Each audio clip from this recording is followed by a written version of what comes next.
송기 퍼포먼스 तसेंना फजै 하드나 하이즈기는 정제라더니 오, 아테이디. 아이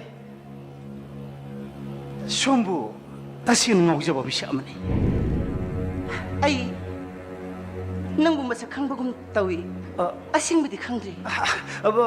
아이코니 되는 그래 아이 뭐다이 군덕이니 오, 닝싱해. 그리 공전벌벌 새해도 나더라. 호이 아이 얌랍나 송기 저고이 셰셰 영진이 문기도 나이 락샤바니 아두가 이사기 오이바 동안 부학품 등식 탐자기엔 락샤바니 What? Nang naibong masak hangdre. Ay kombire. Guhati dagini. Manipur da pangtubo pangsalam oy banina. Ay na, ay gi kamposi salasida. Manipur gi focus itang tas tobuni. Adubu, masina, malen gi paglaba pambang tagta. May pakani haibidudi. Kak oy tok tabani. Kangbra. Nangi wata na ba? Ay ngon na matam lite. Mapam matam kang da ba? Sakot tabasi. 아돈 하비거든 아이디 이samsam나 하셔버네 아이디 Tumilayo.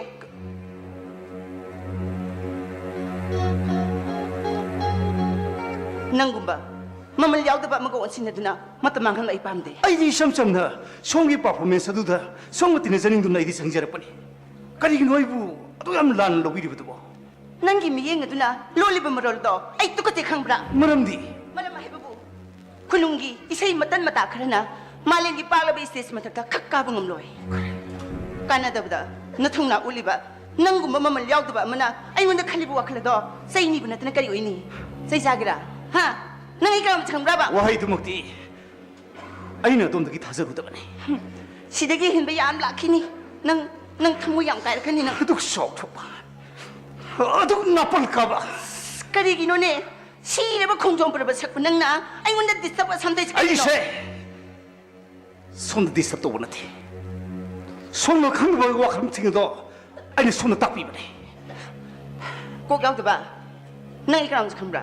Ha? Ay kailan mo sa kangbra ba? 시험 나이 건데 하비리 못 부르면 하비요 아이 그리고 몸도 서울래 아두고 시험 나이 거기 타와에 오이저리 봐 공주원 바보 한탄의 예부도디 아이 카운들 레이버 큰놈 Hꯧzik matamdabu saysaktuda hingna hayna khaliba nangi koktubu matamsiga sanari ba 마이타이 마사 모이나 아이 거기 낫 아이 거기 우kalser 붕악 신도 탐저 바이버시부 아이 거기 적톡서버네 답라네 이샤기 아이덴티티부 콩빵은 내 신도 탐나가 미남기 마타 웃담마나 샤크버리는 칼리바 돈부 angawabune habisdagi henba atay kari lerude nang ingonda nang angda ha ingonda nang angda ay haribse nangodane haribati 능 금도거니 Nang kay pam niya. Nang kay pam kay ba? Hello. Nang ay nga kay Henry. ay 능 문욱시 하이니 I love you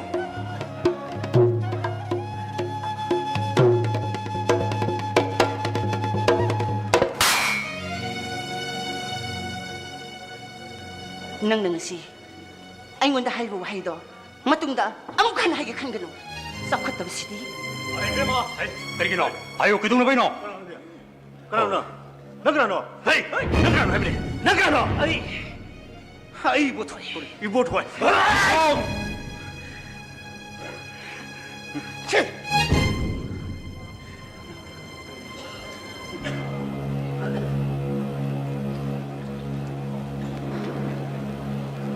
뭉어 낭 선이 실롱이 밍 따라보 아이네 선이 실롱 꼼비를 이선우기야 뽑바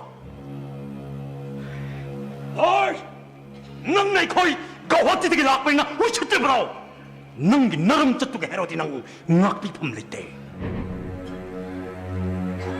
나시게 행시나 낭기 나쁜 시기 아로이바 행과 행마소 아이누 나메 어두부 낭 아이기 싸기 팬네 아빵바 앙로방앙니 간드나 아이는 낭부 낙비려보니 어이 낭는 도착해서 낭따바디 낭이 사거이 어이 묻거니 어이 도밋 나쁜 짓 띠엔 버터 먹더구나 능 이석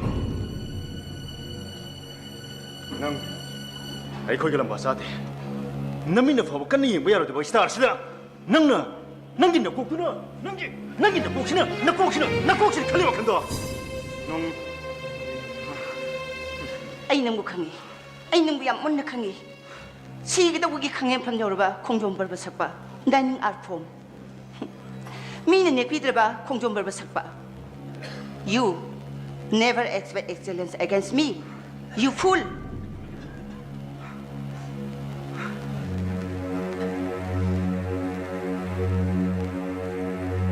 Nang nangasi.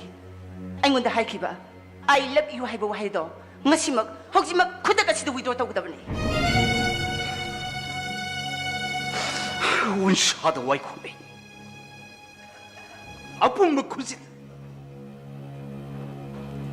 너시 아이는 능기나 펌도 하이키바 I love you 하이부 하야도 믿고 마시모토 되기 위드로 도로바니 마복리 신락기 와이나 어르고 능기나 빨 신자오 빠이브 능기 되디 마루 사도 이가 아니바 람휘 비샥 나 코이 뿌랑기면 밤다 탐리바 아이기 신나 바시마디 맛복 따라 쭉 갖고 버리로 해 너시 너나 한구문 한턴의 영리바 아이 코이 타와이 오이저리바 공종 발박이 쇠샷나 낭기나 마음도 찢어 먹으면 내 판부감 들어봐 하이 민걸세 말에 무시하기 못하기에 This is my ultimate challenge to you.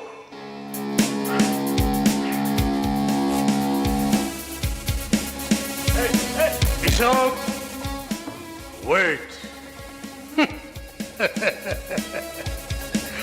타루야 한번씩가 마누라가 그러니까는 이 비상 영어 너시시 아이기사 꼼비레기 베스트 퍼포먼스 비키는 놈이니 너시다 이사기 민적 maying tagadaba tabak ay ko'y toyan ay hogjumak ay di marup impalis kaya spida paupige mga buwarak na magidama don't mind let's move to hotel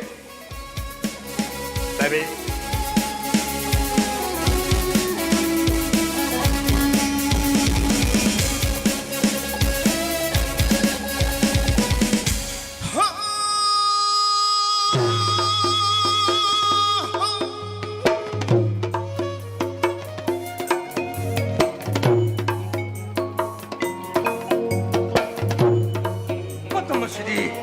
하나만 체크해.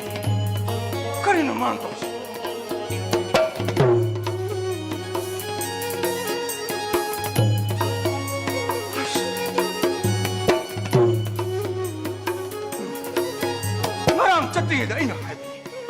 이봉아, 낭 짜치기누.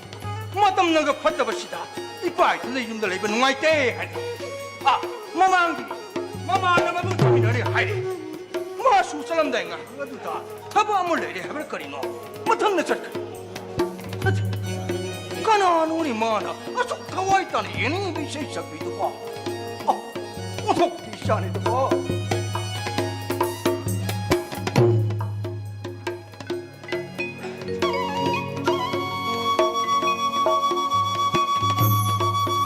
아이기 싸시 어통을 숨어라 해볼지 그래도 만능식 통제들하고 많아 본격 저럭과 미루온 딸고 못합니다 아이 문에 같은 한키 마지 아이기 마카 다이처키 아이기 마 할라키로 이라 아이거다 아이 마기 뻐쿵 비너보 호나보다 어와 바보이키 맘에다 강nga magtrabadagi. Diba? Nang minamangaro na gano'n. Nang minamahalag na roon. Nang minamadi tayo magbantatok nun sa likre. Ay mamatang. Mahayang na kapi. Mamamasak ang Yahuda. Mamagi minungsip ang Yahuda may sanat ako. Masipo na masay. Masipo na masay! 바지야. 자, 거기 다 되라 봐 바지야. 하, 나한테 말했다고 이 새끼 이놈아 바지. 그래. 아이, 아이고, 낭다 저기 도래. 하, 낭다 저기 도르게 해보니. 바지, 나랑 내 누비면 다 토기 마마이다네. 쿠팡 타이. 하, 나한테 마부 불스네가 파크로잖아. 아씨, 마기 박수 그림도 방대. 마기 본순이 바지, 수쇼블레 바지.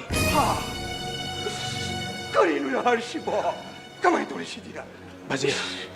아이, 멈춰. 바지야. 해, 뿡가 다리. 하, 뿡가 다리긴 해. 따라 가네래 바지. 따라. 호이 바지. 나티 마부. 이 사실에 이번 문제 듣고.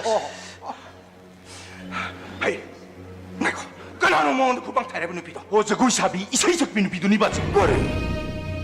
마나. 저거 이 영론이 이세 따누 해봐. 누피도 못나. 많이 바지. 그래. 마나. 마나 그리 할아버지. 바지. 마디 하나도 기수 강너보니. 하. 그리. 바지!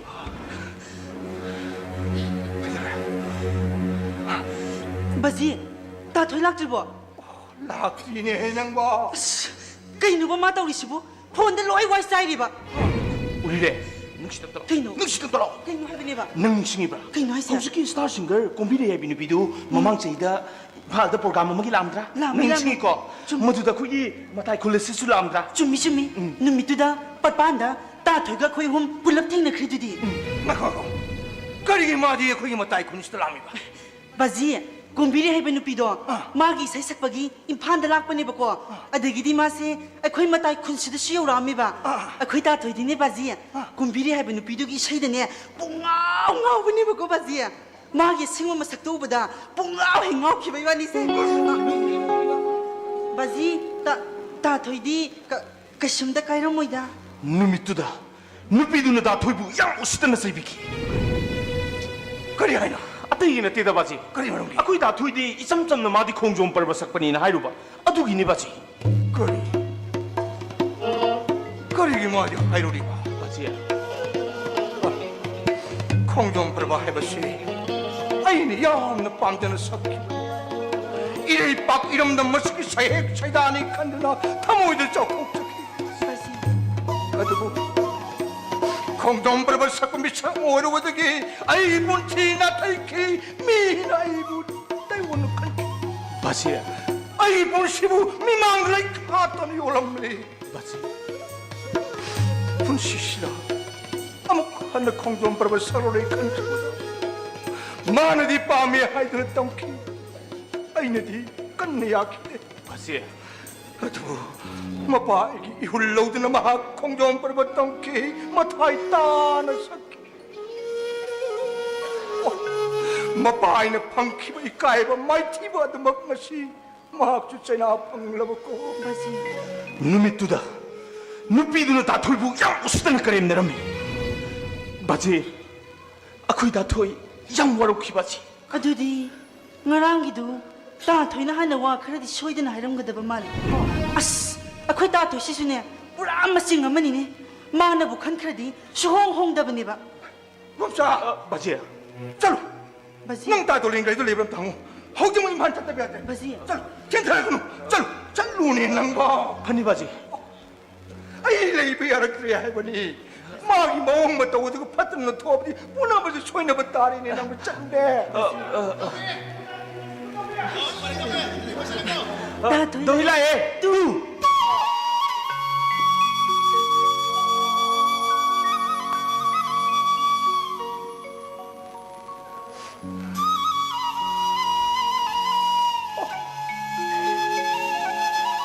ꯍꯥꯏꯔꯁꯤ ꯀꯩꯗꯧꯔꯒꯦ ꯕꯥꯖꯤ ꯁꯣꯛꯄ꯭ꯔꯥ ꯁꯣꯛꯇꯤ ꯕꯥꯖꯤ ꯁꯣꯛꯇꯦ 그게 속디 바지 ꯃꯈꯣꯏꯅ ꯅꯪꯕꯨ ꯐꯨꯕ꯭ꯔꯥ ꯍꯥꯏꯕꯅꯤ 후디 바지 푸대고 아이 후디 바지 이자 푸대고 후디 바지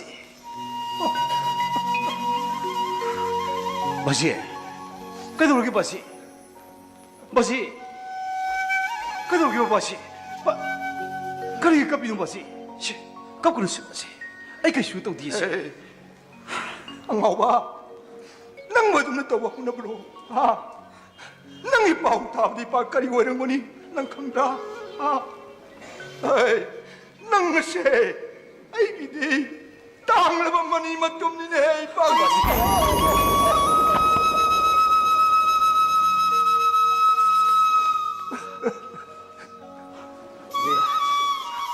오시 바지 아이 그 슈동 디시 바지 다토이 कोन वारी सानरसे बाजी अखोई दाथोई सुलाबनिना अखोई मुख से चरगे बाजी 우리 레이 바지 चलो चलो चलो 나 거기 좀 와요 와래도 와데다 바지 ता थोय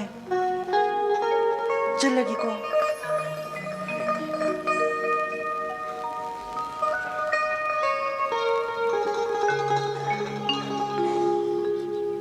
ता थोय ꯑꯩ ꯅꯉꯣꯟꯗ ꯋꯥ ꯑꯃꯗꯤ ꯍꯥꯏꯅꯤꯡꯉꯦ 하요 그리 와노 해도 하요 그들로게 ꯃꯇꯨꯡꯗꯗꯤ ꯕꯥꯖꯤꯅꯦ ꯑꯩꯈꯣꯏꯁꯨ ꯑꯃꯨꯛ ꯍꯟꯅ ꯋꯥꯍꯜꯂꯅꯨꯀꯣ 호이다 아이 와할로이다 아이 와할로이 ꯑꯗꯨꯗꯤ ꯆꯠꯂꯒꯦꯀꯣ 바래네 절로 와자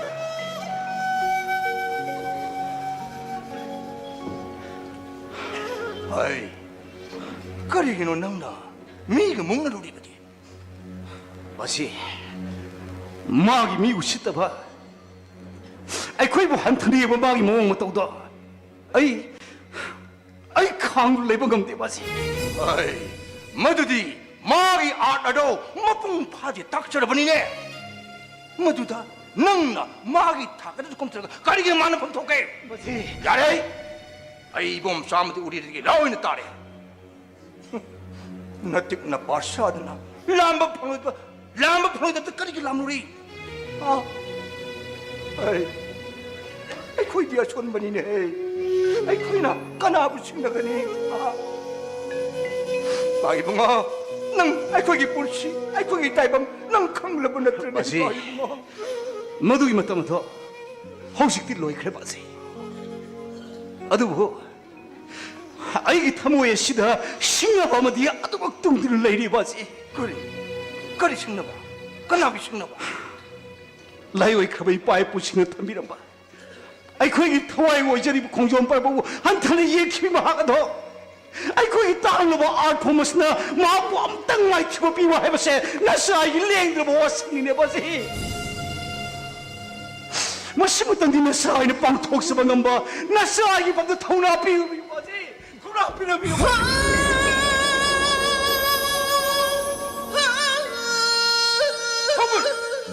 hokul lune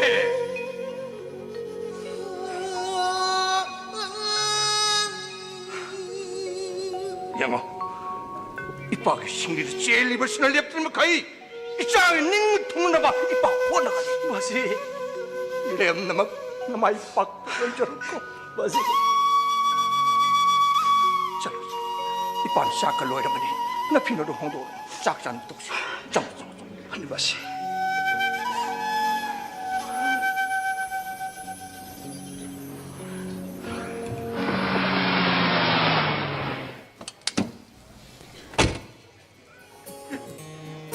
거리기는 많아 손놈 성이시나.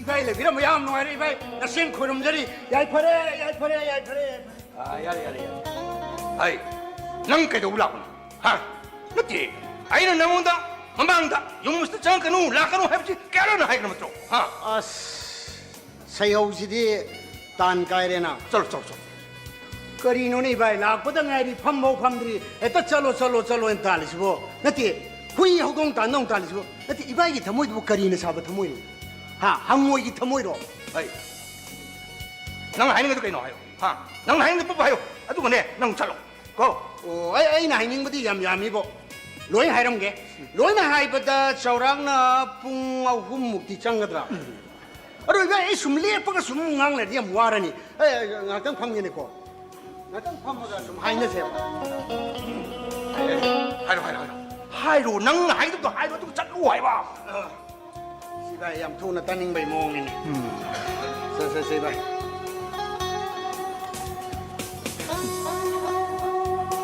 ni mo to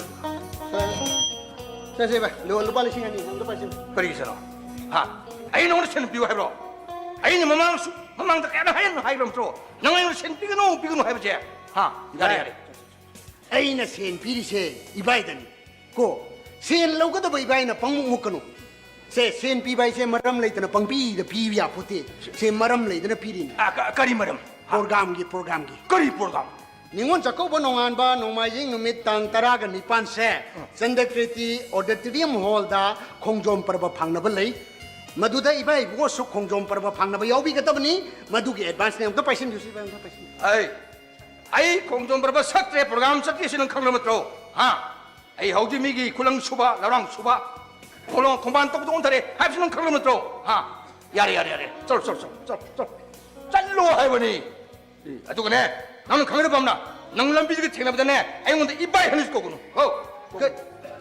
ai ga ibai ga lambi da thengna ba sida ai na ibai da ibai kaina ko busi ko wi adra ba 아 야돼 거부야돼 쩔 su ko wi adra 야돼나 unaba tarasu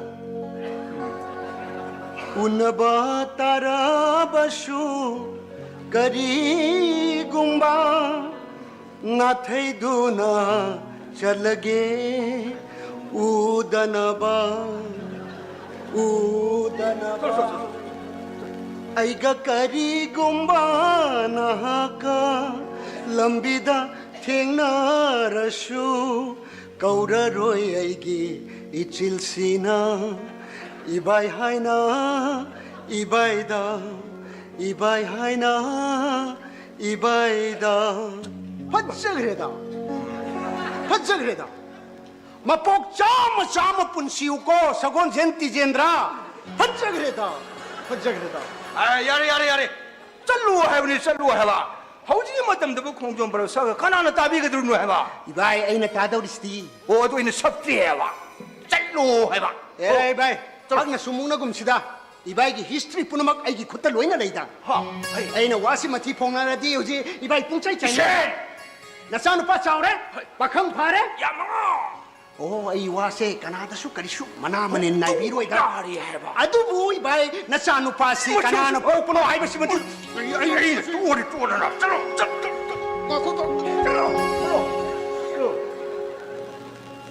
ai nang ngai nga sri kainer bi nang yum sama hra kan ko chalo kainer bi nang kai ai ga kainara bai bai kainare khanglaba nang se nungsiduna leire asum kauthok patam lage hotnaruba ꯑꯣꯏꯍꯜꯂꯦ ꯅꯤꯡꯁꯤꯡꯕꯅ ꯑꯔꯦꯝꯕ ꯃꯪꯂꯥꯟ ꯇꯥꯏꯕꯪ ꯑꯅꯤ ꯑꯩ ꯂꯥꯞꯅ ꯆꯠꯊꯣꯛꯕ ꯅꯪ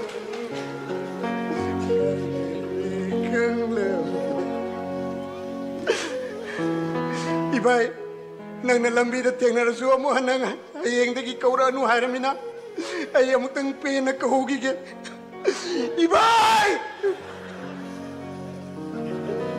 이봐이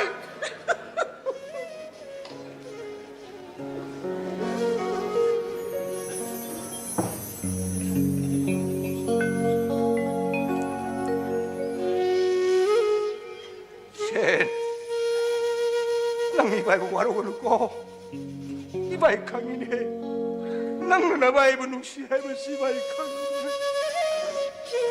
하드고 피밤 남았답네 야드부다기. 가로래 가이 마마가 치다 낭 보이는 셀 하나. 로이나마도 엉감다버리네. 하이나. 낭 이바이브 와로고는 거. 와로고는 거.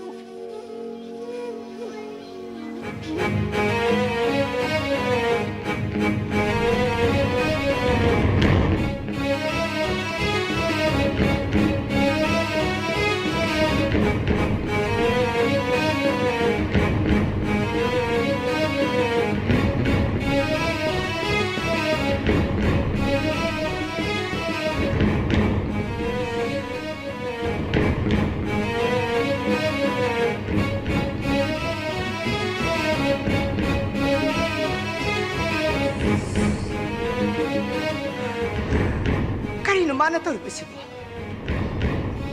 Asok kuira ba wapamasibo? Ngasi din na ula hawdororisibo karin marang inhay ba? Magi magun sabsana kang mini abisi maka orabani niya. Ay tukan gam da saloy da. Hangoy da tong gam matay. Sana pwede. Saloy tukan gam.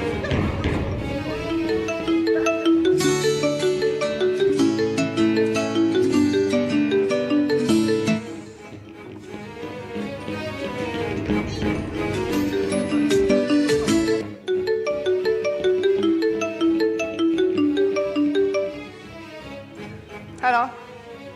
Hey. Kay na hanjan phone to risi ha. Ai tukan thong hangoroi hayadna. Kay do bai na phone hanjan to risi bo. Yare thamo. Thamo. Wora wai sanaji thamo yare thamo.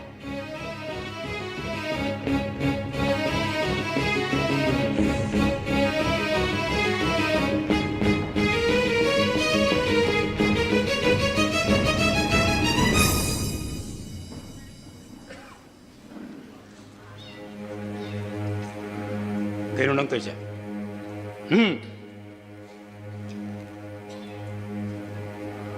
Kaya ba nang to siya? Wache. Pop thong lo si. Kanan da wa yam chok thong lo ka ni ko. 와, 저 ጫው 통나버디 네. 너무 소리 나더라. Kari. Ai na karamna. Yai hai du na ingona gilaw nam sila budine. Madu dai ai pamdi ai. 그러기 너봐. 낭는 나사노 피부 머니푸리 마타이 군데 살로는 살리지. 엄도 하요네 그러기 너봐. Kundo. Aigi pusiga. Mari yamna leine. 마두기 머리두디 다치고 이러고 나더라. Kuire. Adubo. 아두부. 너시 파보다 낭기 탐무이두다 까오봉 되나더라. Wakala de ona gani. 마세 아줌마니. 뱀능씨. 낭기 탐무이다 상키만 맞추어도 호격다다 해나 마이 클라르크 나더라. Niang adu di lan gani ko. 안돼. 마세 아줌마니. 낭나 그러기도 막 낭기 나짜로 피부 마팜마두다 잘흘루리구나 해보 와항시득이니. 너시디 와팜싱에세 나홍나나 마이온 쫄락리 바세. 낭기 깔락미 호바. 나사기 아래파 피랩 레저다바 사자라도 너시 보보 홍디 해바세. 낭나 딱저리바니. Aigi saja. Aigi miang kanan hoin kibage. Ha. Kanan hoin kibage. Masih pura masih nana hoin kibana tra. 어이 뱀능씨. Nangsu miang sum da ba misama ni. Aigi pibam kang na. Nana kopa masih handok tana. Ai mo aram matahan kibana tra. 마도 아이고 와삭네. 아이고 와삭 나기 막 가봐. 아도가 허징나 아이 뭐 알아 맞다 할래시네 씨발 야래 마가다노 후란바다 후란 바이버시디 쇼분이 후란 아니 뿐네서 미네라가 엄마는 뭐 사버디 야로이니 후라면은 후라 뭐 이게 봐 맞부는 뭐 이게 봐니 능 하이지까이노 능 하이지까이노 능 이주시도 보라 바부 퀄리스데 아이 아뱀 나마지 먹고 찌에네 빠등 사이게 하이 나마지 이빠는 강음입니 눅사 마락 뜻거리 살리노나 이빠는 사이디 제름니고 비마 낭이나 빠나 이거 어이 베마 아빠는 이빠는 나마다 사이비다 나마스 와루리가 나마시 얌 와루쇼 걸리다 뱀 오 오케이 아도 이마 ngasi데 이 타보 아투보 마사케다보니 라우 와이기라 그저기 한데 임판나 빵토보 프로그램두다 kaikino todo kare thuya haiduna aduna kamdoriba kasunatida ima khungangda chaurpa saji amana mana pung bahabung urpoda masi phengngpagi khausabanida amaromda magido tan yamna kaiba thengauni de ima 메다 아이디는 메트먹다다 마블로 실실한 간만에 마 지행내는 뭐 힘분해 adudi phatedana 아두기 한번 미암도 마는 그래 쇼네컨데 그래 구미래 비시 마는 그래 쇼네컨데 아두는 하이키 I love you ha What is this? namituda aini mamai de kupang thaki that's all Damn it 와펌시 쏙투르금시 kum진 카발라마이싱 아무 항독락거니 모두는 이사하기 라이벅다 팟다박이 놈이 토록버 수야이 hai besine 놈이 떠도 아이는 아이기 마룹 임팔리스키 에스피다 파우 피베다기 와펌시 쏙 토록버 다레 칸드나 아이는 마부 다독 비키버니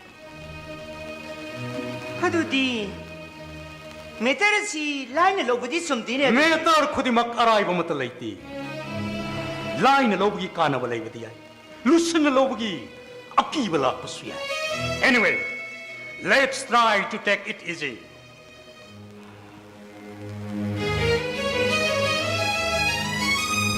adu ima ai ngasidi kala kretada riasel satkadabani ima siaugi e dukandi hangaro kaigiya ima ngasidi mut yam yaudi isagi sejagoidene ima mut kreto lo ima namungara bagiko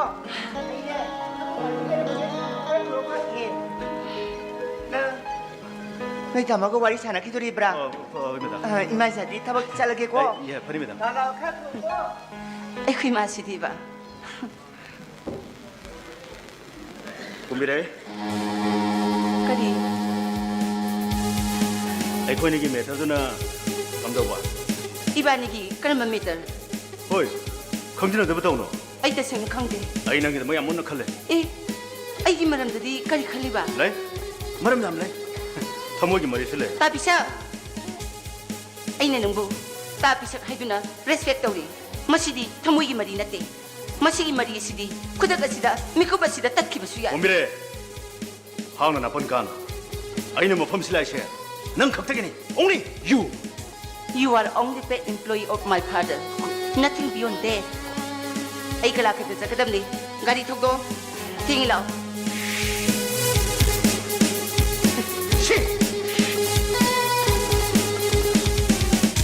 challenge a great challenge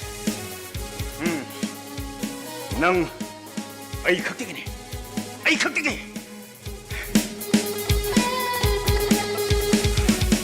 그래 아이부 드라이버 아이는 범신 다이 레리시 막거리 시坑디네 아이 삭게도 불람비시다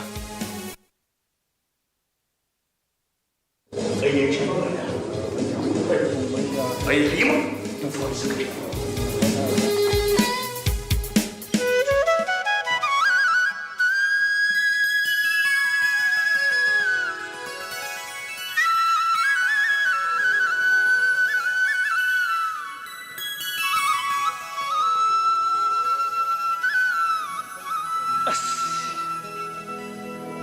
ngasi리 와클제 얌 누아에스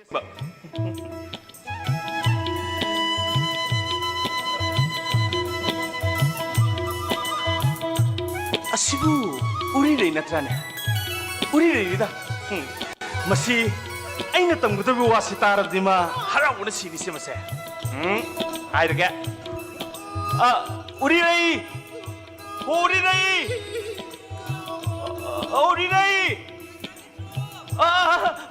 마네 다이사네 능 다이사. 솜다 솜다. 솜다.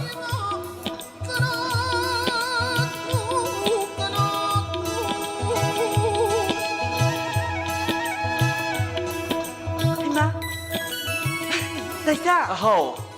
난 임판 살루이 네트로 임판 절루이네. 거기 다 되게 은혜리. 다 더슈네리야 봐 호이. 그대로게 다이사 그대로게 하이라가 능 그다이 절루이. 아두기로 아.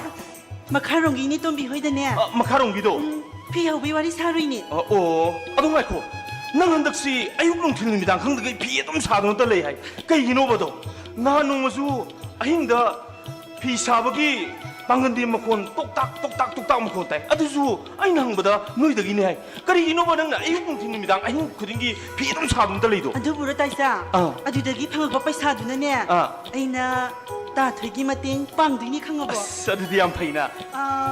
루파 사트가 니 포목디 쇼리 먹고 다이사 아도 한달 하우리바 피시가 사라가 리시간이 목수할라 간다 다 되기 만학다 텐바삭게 다우버니다 아도 낭드나 때강어봐.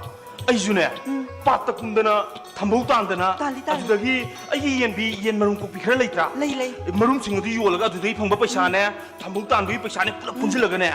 아이주 용 강한다 비다네. 핵 다 토기만 아까 다리니 강어봐. 아도리래. 까이노 아이 와마 하이가다 발라이. 까이노 하이로네 아도 다이사 난니 완도 하이징아이다네 아이 하나 까이노 마 한게봐 다 토이두부 누가이 하우바 나트라바 시 마부 가만히 하우게봐 아이 양 강닝게봐 다이사 다 토이두 누가이 하우바 나트라 하이 그 이놈네 까이노니 치봐 하이 놀래 진짜 빠빠빠빠빠 엑사해봐 생봐. 아이디네 다 토이두 양능시 강아봐 아하 그 해봐. 잉어 마기 하우락바 뿐시세 마디 마마기 능시바 하이버도 마사 강제락드라바니 우리래. 마마 오이비싱나 마사 보이루루 비바 오바다 다 토이디 마미따기 마피타두나 kap리바니 마마 오이비싱나 마사보 마콧 삼두나 하라우 kuma이 pubiba achapo biba matamda 다 토이디 마타모이 쇼나 kap리바니 우리래. 아두 다이자 아유 이코이 마나 하이리바 그 해봐. 다 토이기 마마도 시키바 나치 머두번 숨겨야 돼. 능디 강어 뭐이네. 거기 다 도이제 가나나 하이버도 기타브노 강디 마얌 사오이 마나 하이네. 그리고 뭐 마기 아프고 마마도 핵 탱나고 도봐 마기 먹고 먹는네 하락근이 해주는 화석 그러네. 아싱바 생문이 아스 깐디시 우리 집에 뭐쓰기 와지 똑시 그쪽 탱나로 해봐. 탱나더나 보네 롯커버 와리네 봐. 아도 거기 다 도이제. 예 우리래 거기 다 도이제. 다 토기 돌아봐 거기 다 도이제. 다 토기 돌아기바 아이 팔드네 오자 머리 멍아 성드네 아육 뭉틸 놈이다 거기대 그냥 양 깐나 헛다 마우리. 아도 그네 우리래 거기 다 도이제 불강부 그거 썩ไป 야우러 보니. 아도 우리래 한덕비네 거기 다 도이 세제 뿌라 뭐 따마니 양 퍼져 그러잖아. 아이 거기 세식다네. 아스 카이노 너무 할머니는 핵가고 핵 상호 바다사 퓨전. 거리야 피장 예 까이노 하시보 다 토이두부 이 세이자고 있다 무서 나 타라가 피장 두부이네 땀내라고 하시야 나한테 퓨전 해봐. 거리 피자 호이 퓨전도 떠오르겠네. 안 나오고 세시 아마 세모요 아니다. 다이사 하오. 다 토기도 제네스 아마니 강어브라 거기 리바 세이삭 싱세 요카투나 싸우나 마이 빵나바 호나바다네 다 토기도 시그나바마니 마네 아도 아이디 한덕디 거기 다 도이세 쏘이데노 마이 빠까니 이네 칼리 시칼리니 다이사 그대로게 양 다이사 마요 뻥스노 땅보다 와리 그이 방노 하이로 하이로바시 거기 다 도이제. 다 토기도록이 아이엠 딸링이봐 다 토기도록이 하이로 하베니 거기 다 도이제. 하이로 싸고 이겼다 먹으러 보네. 하나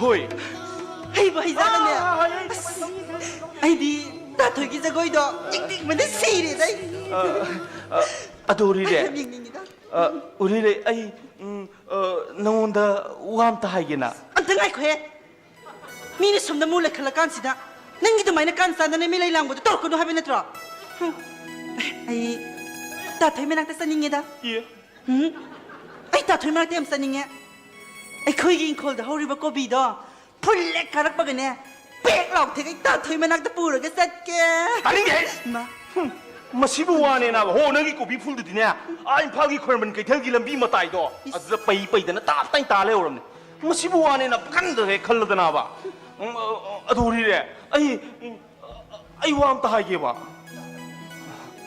ꯁꯦꯕ ꯀꯩꯅꯣ ꯍꯥꯏꯔꯣꯅꯦ 우리래 ꯀꯩꯅꯣ ꯑꯩꯁꯦ ꯍꯟꯗꯛꯇꯤ ꯑꯩꯒꯤ ꯊꯃꯣꯏꯁꯤꯗꯅꯦ ꯀꯔꯤꯅꯣ ꯈꯪꯗꯕ 이훌 ꯑꯃ ꯀꯟꯅ ꯐꯥꯎꯔꯛꯏ ꯀꯔꯤ 이훌 ꯃꯁꯤ ꯑꯩꯅ ꯁꯨꯝ ꯈꯟꯕꯗ ꯅꯨꯡꯁꯤꯕ ꯍꯥꯏꯕꯗꯣ ꯃꯥꯜꯂꯦ ꯅꯪꯒꯤ ꯅꯨꯡꯁꯤꯕꯤ ꯋꯥꯒꯗꯣ ꯑꯝꯇ ꯉꯥꯏꯈꯣꯁꯦ ꯑꯟꯗ ꯇꯥꯏꯁꯥ ꯑꯩ ꯀꯩꯅꯣꯝ ꯍꯪꯒꯤꯅꯦ ꯇꯥꯊꯣꯏꯅ ꯂꯩꯗꯨꯕꯨ ꯏꯝꯐꯥꯜ ꯀꯥꯏꯋꯥꯏꯗꯅꯣ ꯍꯩꯃꯥ ꯏꯝꯐꯥꯜ ꯀꯥꯏꯋꯥꯏꯗꯅꯣ ꯍꯥꯏꯕꯅꯦ ꯇꯥꯊꯣꯏꯅ ꯂꯩꯗꯨ ꯏꯝꯐꯥꯜ ꯀꯥꯏꯋꯥꯏꯗꯅꯣ ꯍꯥꯏꯔꯒ ꯀꯩꯁꯥꯝꯄꯥꯠꯇ ꯍꯥ ꯀꯩꯁꯥꯝꯄꯥꯠ ꯀꯩꯁꯥꯝꯄꯥꯠ ꯑꯣ ꯈꯪꯉꯦ ꯀꯨꯅꯨꯡ ꯃꯃꯥꯡꯗꯒꯤ ꯈꯨꯔꯥꯏꯔꯣꯝꯗ ꯆꯠꯄꯗ ꯂꯩꯕꯗꯣ ꯅꯠꯇ꯭ꯔꯣ ꯍꯣ ꯆꯨꯝꯃꯤ ꯑꯗꯨꯅꯤ ꯑꯗꯣꯝꯗ ꯆꯠꯂꯕꯗꯤꯅꯦ ꯅꯪ ꯁꯣꯏꯗꯅ ꯌꯧꯔꯅꯤ ꯅꯪ ꯈꯪꯉꯤꯍꯦ ꯑꯩꯅ ꯑꯉꯥꯡ ꯑꯣꯏꯔꯤꯉꯩꯗꯅꯦ ꯑꯩꯈꯣꯏ ꯃꯥꯃꯣ ꯍꯣꯏꯅ ꯑꯩ ꯄꯨꯕꯤꯗꯨꯅ ꯑꯃꯨꯛꯈꯛ ꯆꯠꯈ꯭ꯔꯦꯉꯣ ꯀꯔꯤ ꯀꯣꯂꯦꯖ ꯍꯥꯏꯕ꯭ꯔꯥ ꯀꯩꯅꯣ ꯑꯃꯁꯨ ꯂꯩꯕꯅꯤꯅꯦ ꯑꯁ ꯈꯪꯉꯅꯤꯗ ꯇꯥꯏꯁꯥ ꯑꯣꯇꯣ ꯇꯣꯡꯉ ꯆꯠꯂꯒ ꯑꯗꯨꯝ ꯌꯧꯔꯗꯨꯕꯨ ꯍꯣ ꯌꯥꯔꯦ ꯑꯗꯣ ꯅꯪꯅ ꯆꯠꯂꯝꯗꯥꯏꯗꯣ ꯑꯩꯉꯣꯟꯗ ꯍꯥꯏꯔꯛꯎ ꯑꯩꯒ ꯆꯠꯁꯦꯕ ꯅꯠꯇ꯭ꯔꯕꯗꯤ ꯅꯪꯅꯦ ꯄꯥꯎꯆꯦꯗ ꯁꯣꯏꯗꯅ ꯊꯤꯅꯔꯅꯤ ꯅꯪ ꯇꯥꯊꯣꯏꯒꯤ ꯆꯥꯛꯇꯤ ꯀꯅꯥꯅ ꯊꯣꯡꯕꯤꯔꯝꯒꯅꯤ ꯑꯦ 우리래 마디 타박가 레이르디 자크 통님 때 강다버니네 마기 타박가 쏙 따라가 레이브네바 다 도이두부 자크 사살로 쌀 하 싸들어버디네 미시부네 싸부드누부 저구이 땀바 이세이 땀바가 비버니 마시부 와네나바 빡감대 칼르드나바 칼리버니네 숑 마원 아두리래 그이노 아이 낭원다 피나바 그이놈 보래 그이노 yen기네 호이바 비로 yen기 삐게바 마 그이노 비게 하이 마다이시보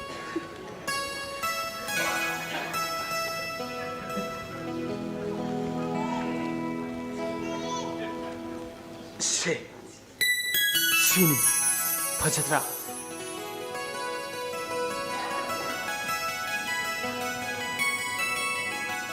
파자디해 마기 플라스틱네 사바시부 파자들어가이나 파자데 ꯑꯩꯈꯣꯏꯒꯤ ꯁꯨꯃꯥꯡ ꯃꯇꯣꯟꯗꯅꯦ ꯉꯁꯥꯒ ꯁꯉꯥꯡꯒꯩꯅꯦ ꯃꯌꯥꯝ ꯑꯃ ꯁꯥꯠꯍꯧꯔꯤ ꯐꯖꯗ꯭ꯔꯥ ꯀꯥꯏꯅ ꯐꯖꯗꯦꯀꯣ ꯐꯖꯗꯦ 시디 아두고 마나디에 시디 와마네 이 ꯀꯔꯤ ꯋꯥ 와마네 하시니 ꯇꯥꯏꯁꯥ ꯅꯪꯒꯤ ꯋꯥꯁꯤ ꯂꯩꯈ꯭ꯔ ꯄꯣꯠꯅꯤ 레이드나부 하이리네 레이드나부 시 낭원다 삐리네 ꯑꯗꯨ ꯄꯤꯔꯁꯨ ꯍꯥꯏꯕ ꯌꯥꯗ꯭ꯔꯣ ꯀꯩꯅꯣꯅꯦ 우리래 ꯀꯩꯅꯣ ꯑꯩꯅ ꯅꯪꯒꯤ ꯋꯥꯁꯦ ꯑꯩꯈꯣꯏꯒꯤ ꯗꯥꯊꯣꯏꯗ ꯁꯨꯝ ꯍꯧꯗꯣꯛꯑꯦꯕ ꯑꯗꯨꯗ ꯃꯥꯒꯤ ꯅꯥꯀꯟꯗ ꯂꯩꯕ ꯇꯦꯕꯜ ꯑꯃ ꯂꯩꯌꯦꯕ ꯑꯗꯨꯒꯤ ꯃꯊꯛꯇ ꯒꯝꯂꯥ ꯑꯃ ꯂꯩꯌꯦꯕ ꯑꯗꯨꯗꯒꯤꯅꯦ ꯁꯤꯁꯦ ꯂꯧꯊꯣꯛꯑꯒ ꯅꯪꯉꯣꯟꯗ ꯄꯤꯌꯨ ꯍꯥꯏꯗꯅ ꯑꯩꯉꯣꯟꯗ ꯄꯤꯔꯛꯄꯅꯤ ꯈꯪꯉꯕ ꯍꯥ ꯗꯥꯊꯣꯏꯅ ꯑꯩꯉꯣꯟꯗ ꯄꯤꯌꯣꯅ ꯄꯤꯔꯛꯏꯕ ꯀꯗꯥꯏ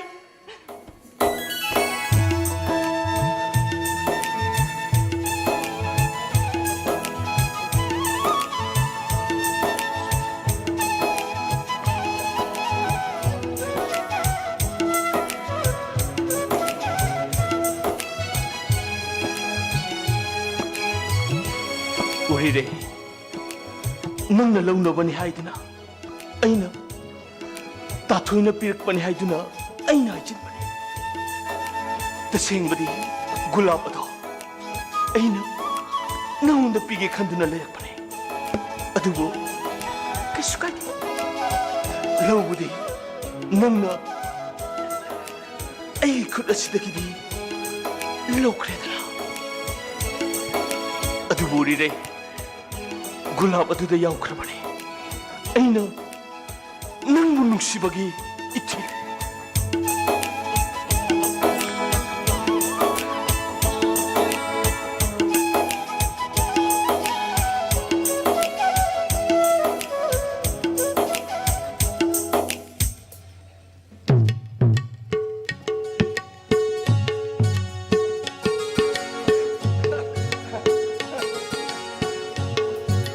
땀에 빠오시고 좀 나가더네 머신이 좀 왜 다르버디 라이어 시들 레이드나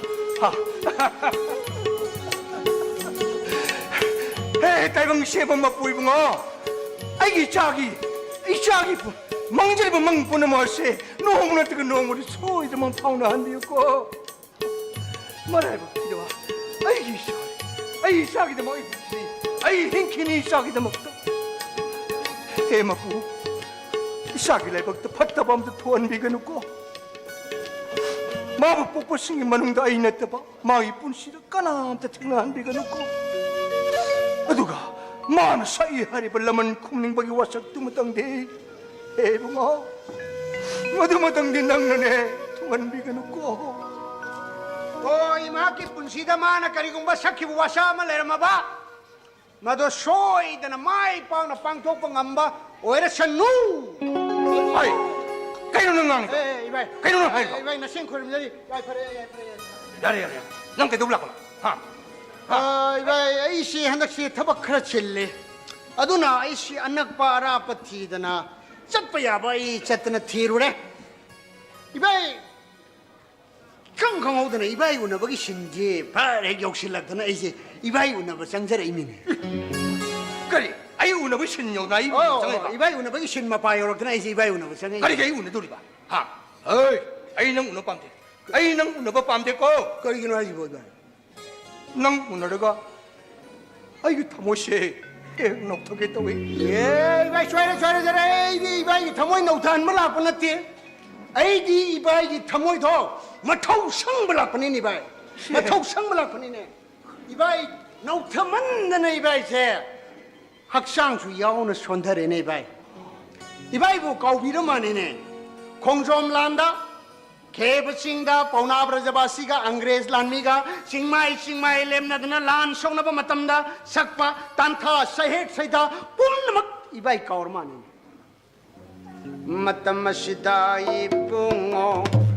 마이타이 란미 뿜바나 포타두나 레이링 나론다 락파 브리티스나 봉기 뽐나 주두나 마이타이 땡곤 두카이르게 호나락바다 브라자바시 아토바나 쿠타 탕린 파이두나 공펌 제나 lep두나 방나 레이나 종카키두나 탕기 자투이 샤두나 봉기 뽐나 까키도 또 아시군바 사이핵 사이다디 삭트라다나 나우타비 아이싱이보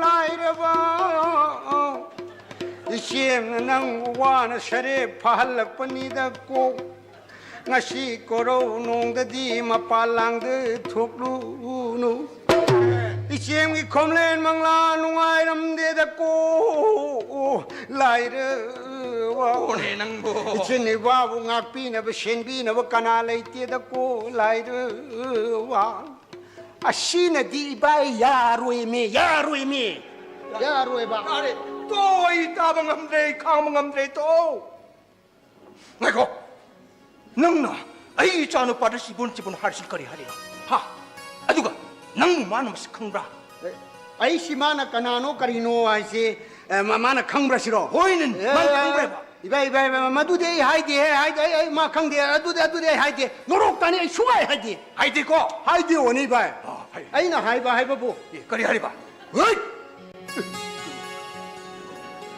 미나 락찬 메로이 통나라유 어이 너는 미 푸닝에다나 푸닷거든 너는 미 하닝에다나 핫도거든 너는 쿨라이팜에다나 거리 쿨라이팜이 아이는 피니 thang pambra ta pambra long pambra nong mai pambra nang na pambu khulai do ai na pini oi khulai di arai bani ne thongna du ne luri di thongna lai oi bo sinai na mo dai 망했다 망했다 mangoi bai mangoi ima rupa ki ne aphoba numit la abani ne bai bharat ke prime minister narendra modi ki ache din hai bado la abani ne ima ta 아이 아주 난 망이 막대 핵 잡라 chalina ai bai 거리 거리 그도 못 살리봐 nuti ki chalina 거리 satna ma bo ai na kamai sena dui noi bai ma na tammi bo ja sing do ai na contact to bunga tani ni bai ozama dagi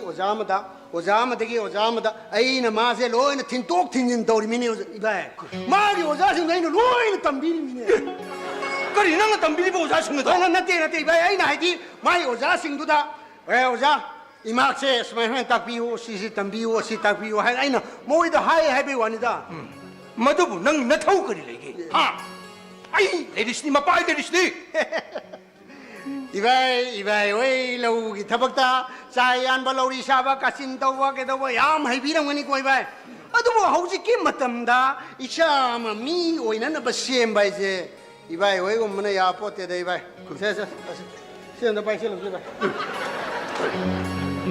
그래라 아이 난 하는 거 떠오르라 아이 깨는 하이 그러면 떠는다 bai se lo mai bai 가이들 붙여 놔 봐. ai kai no ni ba shen mu kai do no ma shen ai ji di bai asin na kom si na ba je sen se ai gi kutta lai hai bai wani bai ibai kutta hek sen si yogi ba matam nei bai ibai na phi lai ge yare nga lai ge yare poyeng pi ge yare de isa do pi ge su yare lai ge pi ge loi na mag yan ba se ibai pai se lo se 아이 야래 아이 로로 아이 마도 로로 있고 ado ai di si pi thok re ado ai di kamai do ni ai be ma no ko no lo se se lo se yo ai bu kari ai khala wani se ai si bu man kari in khala ngata ge se ibai ge wa du di se no phade da se tamang nem na yam du lai bu di lai gidre ko nung si gra ba yam tamang nem no ba la ga angau bu da ma ge phurit lau tho pi khong rao mo lau tho pi khong op mo lau tho pi mathang loi pi ra mo ma khong au ma cha ma phurit ma cha ma ga mayum da han gi bai thau do du ai bu adu ta roi dra bi ba se pai 야래 야래 아이 로로에 해봐 아이 로로에 asi bai nang so thon khat kre le sha bi ma sa da chi ti bi ga cha he ma ni pa si lu si 아이 나망 아이 로로에 드나 아이 로로에 드나 pa si lu mi ba 아이 로로에 해보니 bai 아이 로로에 mi lai bi bai mi lai 그래 미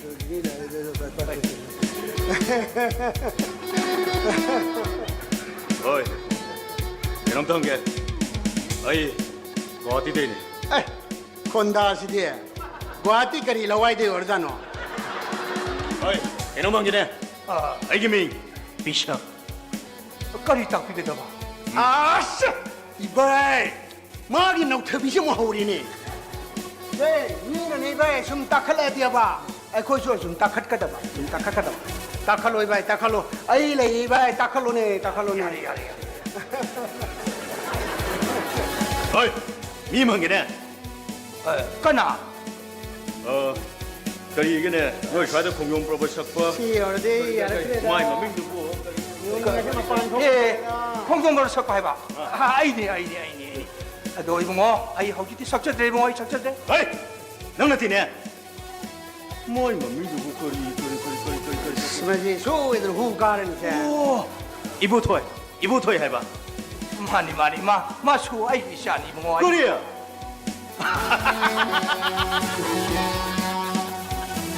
오 아빠 맞아 분노 공룡 법을 석고 모으니네 어이 공룡 법을 처음부터게 공반 꽃보름도 원터리 해보나 빠는 사도 내봐 농아이때다 ai kwa satati na ming na ga pisak ko sile na sam na ga mai na sak thoe na khut an ni lon na yet na oi na chong du na sai bu cha ge ni re ba wang len a she theng ri ngai ngayum mai kai da pang ho ro na tra ba di bu ngo na thai ma nga do ai no pe 난가나 응 난가나 비네 ai se 능 끄나노 하려가. 아이 샤마 아니 능 끄나노 하비네. 야망아 그래야. 아이기 이밍 야망아 하이 깃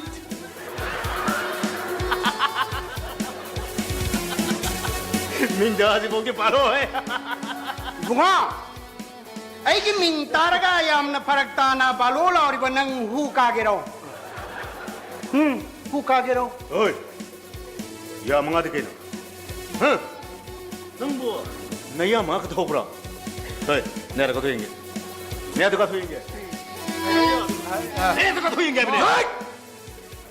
nang ma na bebale to batawun ko imana pokpada yamanga hauraga pokle haidana aigi ming yamanga ima pongung dagi sindriba yani thau khraba he chikpada pat pat katpa yengero hu kagero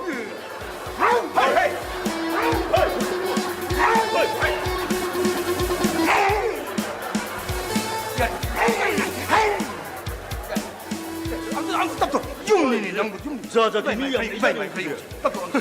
자자 김이가 쓰니 좋아해. oi swai thina te aidi imphal dagi adu su konung mamang dagi oi nang na hangi ba mi do adu aigi mi nang mafam sida lakane se ai hana khang adu nai mafam sida nang na hangi ba mi do aigi mi matu na ma tap ya ro ko 아, 멍아. 아이기 쌀 빵 비리베시부 거리 말은 게. 어이. 너무 다 해봐야 되네. 뭐 사태는 하게도 봐. 맞지? 이봉 뭐 시부가나. a hi bai ma je konda ji ga ro ma pu ga do mi na te da marak sar ki ni 아, pham bai ro su pham kok na ti ma je pham mai 한마리. pham don 함동. pham nau tan sa tra ga nai bai ma si kuk oi ram bai 하. nangai sak sang da sum le bu ma pan thol bu ngau du ngang zan 에이, 뭐시 저번이 와야 망이다 뭐시. hai nang yam ta khale ne 뭐시. ya ya rum dre 아, 똥똥. na se ma ton si da mutang ummaga alam to sana gero ha ang nang ummaga sana gero ba sa sa 예. 어이, 더 놓아. 야망아. ang ummaga sana 아이, 해내대 아비네. ai na di di keno nang na sai di to ai ko di am hai na re ne ha sa sa lollipop umma da nam tang umma sana sa no 야망아. 야래. hai la nang na hai wa tho swai da lam pak da yam ing king ai 와이 누워 해빙당 뭐. ibai ya ya ibai ho na chen ne yam na tap na 오케이 안 딱. ga sing ani bai han 버려. hai chalo chalo 예. 허이. 야망아.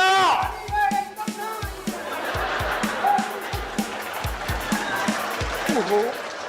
뭐시 소리를 이제 뭐시? 하이 나고.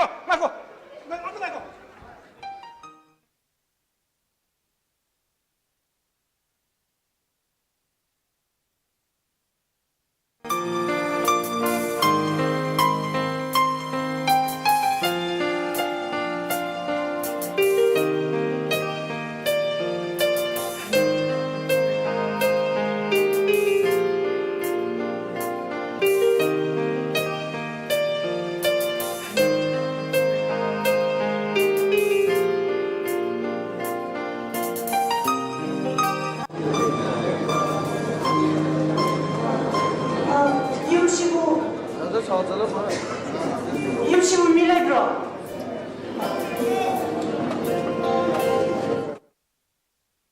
그럼 동작이 봐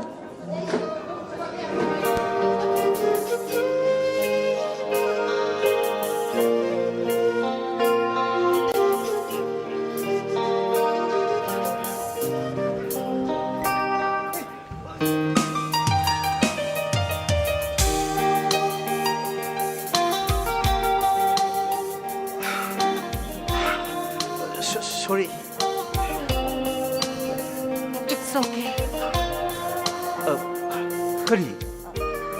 아이 송부티 들었거니 아이고.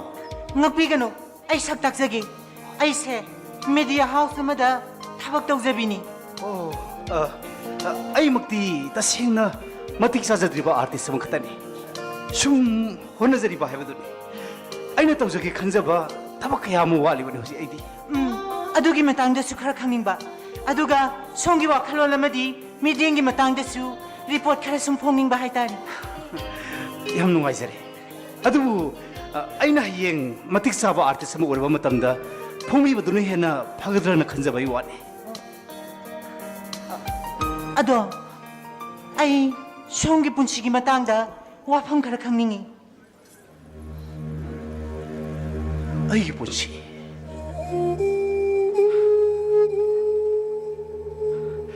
ꯑꯩꯒꯤ ꯄꯨꯟꯁꯤꯒꯤ ꯊꯣꯏꯗꯣꯛꯄ ꯋꯥꯔꯤ ꯂꯩꯇꯦꯗ ꯁꯣꯝꯗ ꯀꯥ ꯍꯦꯟꯅ ꯆꯪꯁꯤꯟꯕꯤꯔꯛꯀꯅꯨ ꯑꯩꯁꯨ ꯏꯁꯥꯒꯤ ꯄꯨꯟꯁꯤ ꯋꯥꯔꯤ ꯊꯤꯔꯤꯕ ꯃꯤꯁꯛ ꯑꯃꯅꯤ ꯍꯥꯏꯔꯤꯁꯤꯕꯨ 시수 마시수 와리야마니 해는 누나 그전 비르누다 아이디 점점점 보면 시작하마니 아이나 아쇼바 마틱 사바 미에 뭐 오이바 해봐도디 갖고 와 톡 들어봐니 ꯃꯗꯨꯗꯤ ꯂꯥꯜꯂꯤ ꯑꯆꯧꯕ ꯃꯤ ꯍꯥꯏꯕꯁꯤꯕꯨ ꯀꯅꯥꯅꯣ ꯑꯥꯔꯇꯤꯁ ꯑꯃꯒꯤ ꯄꯨꯟꯁꯤꯗꯒꯤ ꯍꯦꯟꯕ ꯀꯔꯤꯃꯨꯛ ꯂꯩꯔꯤꯒꯦ ꯁꯃꯥꯖ ꯑꯁꯤꯒꯤ ꯃꯤꯔꯣꯟꯁꯤꯡꯕꯨ ꯆꯨꯝꯊꯣꯛꯅꯕ ꯍꯣꯠꯅꯕꯗ ꯍꯧꯈ꯭ꯔꯕ ꯄꯨꯋꯥꯔꯤꯒꯤ ꯂꯥꯇꯝꯗ ꯂꯩꯔꯝꯕ ꯀꯌꯥꯕꯨ ꯆꯤꯡꯊꯣꯛꯇꯨꯅ ꯅꯧꯍꯧꯅꯅ ꯅꯤꯡꯁꯤꯡꯗꯨꯅ ꯃꯇꯝ ꯑꯁꯤꯒꯤ ꯃꯤꯔꯣꯟꯁꯤꯡꯗ ꯊꯧ ꯁꯪꯂꯤꯕꯁꯤꯗꯒꯤ ꯍꯦꯟꯕꯁꯤꯕꯨ ꯀꯔꯤꯃꯨꯛ ꯂꯩꯔꯤꯒꯦ 마투리 와하이니 리터레서니 매담 마두기 와파마두 마땅 마시 분시rol도 부신 바해도디 아이코이셰 앙아오부 따드는 또까리 매담 마땅 마시 메테리얼 월드 스피리추얼 아무디 소셜 필로소피도 부신두나 아티스트부 또또빠 탁마도 탐바 해도디 아이코이 구나의 신수 미암나수 라이가 신수 와클 오이나 파바 칸비드바 마땅니 매담 아이코이 람담 시가 마빨람거디 양 캐너리다 ꯃꯗꯨ ꯆꯨꯝꯃꯤ ꯍꯥꯏꯗꯨꯅꯁꯨ ꯑꯩꯈꯣꯏ ꯇꯨꯃꯤꯟꯅ ꯂꯩꯊꯣꯛꯄꯗꯤ ꯌꯥꯗꯦ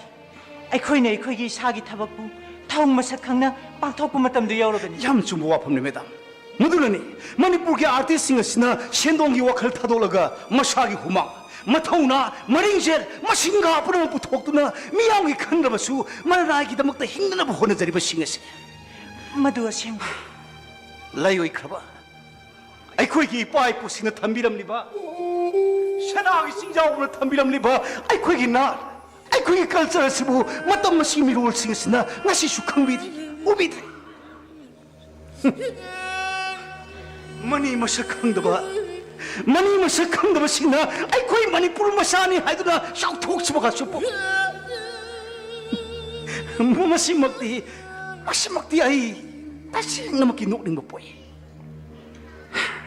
매담 미기 맘하데 이마 꼭전임부 시가도 꼭졌어 마두부 아이는 팀무번 감박이 타우나 아까리도 슬라이트 아두부 매담 아이디 따부 루박 항두나 만컷 야바 까리 야오리버가 해봐도 아이디 티키니 매담 아이디 티키니 ꯑꯩ ꯁꯣꯝꯕꯨ ꯌꯥꯝꯅ ꯊꯥꯒꯠꯅꯤꯡꯉꯤ ꯁꯣꯝꯅ ꯅꯤꯡꯕ ꯄꯨꯝꯅꯃꯛ ꯃꯥꯏ ꯄꯥꯛꯄꯗ ꯑꯣꯏꯕꯤꯌꯨ ꯑꯗꯨꯕꯨ 매담 마이 빡 바이버시디 아이 단단한 수 야버나티다 탑러바 이 궁강들 해오리바 레콤 레낭 머럭다 담바우 땀두나 아이기 담막다 혼나오리바 아이기 누시르바 이나오 이봄사 아이기 담막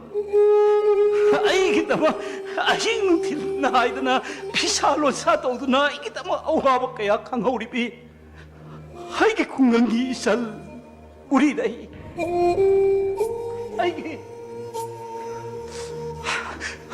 분시에 시부 목베리바 아이고 시에미리바 아이게 누시르바 바지 아이고 까리다 소이키가 되게 하더나 아이게 아와트 뽀뽀는 목면 신비리바 아이게 누시르바 이야망아 아두가 뽀는 목시다기 뿡토이리바나 아이코기 빠에 부신나 아이코기도 막 담비람리바 아이코기 타와이 오이제리바 콩좀 빠르바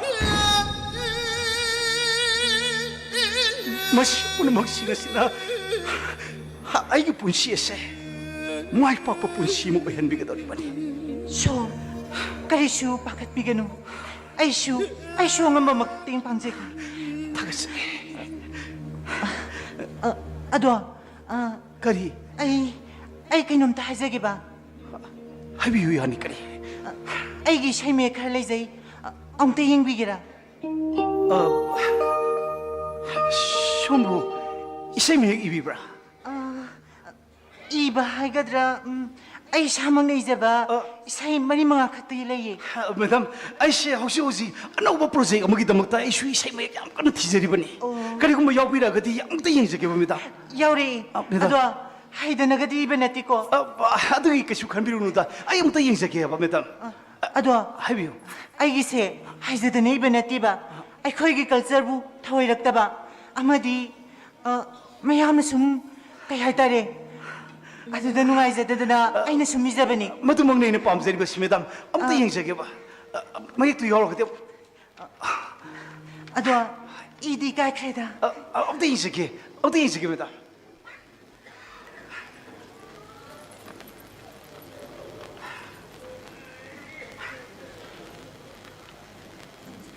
피지대 요엄도나 로또나 탐리바 샤이헤 그수네나 시험lâm 사이로올니 리럭레 라이남 시엔드레 칸가노 꾸이럭레 라이슈 망레 닝가노 파세버디 홍로이 라이남 슈망로이 라이기 라이먼부 구야다 빠빠라 와 시원하시 원더풀 매담 맛이 먹네 이 밤새 보시 매담 아이 따싱나 뭐 역시 뭐이 밤새 매담 아이 시원해 먹기 혼내서게 매담 아이 매담 아이 ngasi디 yamna nungairi 매담 adudi ay mo yokhragi 매담 싸가 야니다 kuana matang sabada mo pulisi ay ngasi thabag amasu report amasu bikakadabal leba 매담 야니 ay ngasi디 yamna 아니 매담 아이 시원해 혼내서게 고 매담 자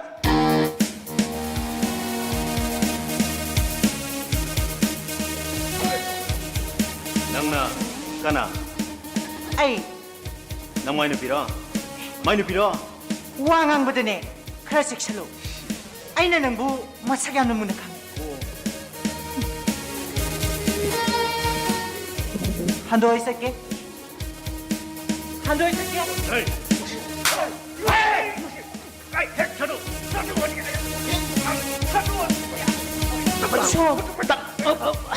매담 짬비로 아니 매담 아이 좀 땀나 좀 하나 더게 매담 오케이 야니 매담 짬비로 아니 매담 아이 좀 하나 더 짬비로 아니 매담 아이 고체 자꾸 와 갖는 거 하고 하면 마파마세 렌하우스 융부를 다크가 아이 불라는 큰기니 넌 그도 불라 아이 넌 그라고 큰기라고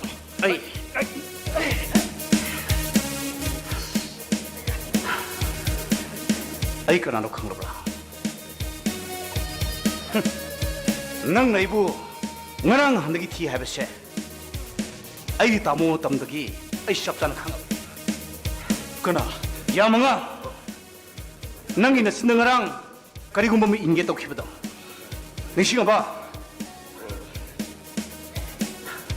낭나 아이부 티부기만 홈가리기라 어이 낭아 이까나 어디 아이 양문어 칸이 하유네 낭 아이부 티부기만 홈가리기라 하유네 아이는 까나로 새 쌉잖아 강이 강러브라 강해 아두디 아이 그나노 하유 낭 람다무 시컬처럼 요코 뽑아 아리베셔 저 요코 뽑아 미식네 새 아이 것이 쌉잖아 강해 아따이디 고미리게 맞다는 거리 켈게시죠 아이 먼저 수강 못 밤에 낭가 곰비라이가 가리머리 레이네 아이 마분 혹시 저 미션 뭐는 그나 오미식 없더나 미행간 전부다 아이 밤대 아이 곰비라이가 가리고 뭐 히름 없다 머리 레는데 아이 레이면 수고 안돼 마디 아이 오플레네 마셰 낭가 못 얻었다고 자스 마디 아이 오플레네 마두기 말함대 말하면 하이바보 마나 이코기 나라 시보 야마 한테네 이니 마사기 마콩도 타는 안 친들 범이도 아이네 그동안도 아신거 미네 하나 큰데 아도 너무 심수 못 따모 아나 해버시디 나폴리 아도 모두가 살아 너는 뭐네 밤이세 아이 밤이세 마시 같다니 마시더기 henba ai ataya tu papa mamta mangin phun lei banati madi ai gi just ai gi operate ni mati 오케이 ai khame nang magi labgar ni ai no do wa hai ni de kusu taning de adubo 미음은 미음기 원품다 탐리버 더올로도 나는 까이네서 실력거든 나 아파버 쇼이로 감 아도 왜냐면 범실라 아무 갔다 오노 아파머셰 미 메모 외버드나 아이 너무도 와강 거든 잘로 아이는 하리버 실로 모두 그때 먹었다 잘로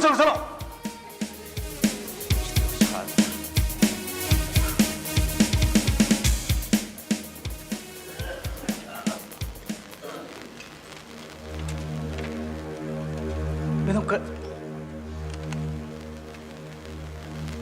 hꯧzik thokhiba midu hana khanggadaba mali 아이 강수희 매덤 ai shimabu masak munna khangi 그럼나 noma msf ds da songa thokhiba thokdokto 하이버디 haibadi kombirega songa ngangkhan ngakhibudu numidadu ai samaksu chapchana thengna jawi miya maraktuda somna ibu sakhangkhidabani aina numidadu dai makhoyasi kanano haidana thiraibani as 아이기 인트레스티 곰비레부 kanano haina khangbusini 곰비레이 부끄라는 하이버 강비려브라 khangé 곰비레이 guwahati de oiramdre makhoi thaudo amadagi guwahati dagi leibo oiramle 매덤 모두 이 땅다 아이곤도 해비기누다 아이 모두 와이드도 까수 인터레스트 있대 아이디 adudi yam nungairi haujiki mido makhoidagi khara lapthokna bu hono makhoigi mabukta fattaba ma choknoidan duna leiba mali 아이 뭐부 쌉싸바 까라는 하이버 강들어봤수 뭐거의 팠다바 미네 하버세 마시무대 쌉짜는 강해 okay adudi ai mu yokragi 파니 매덤 아이 쉐들 뭐 하는 자게베다 okay 얌둥아시레메다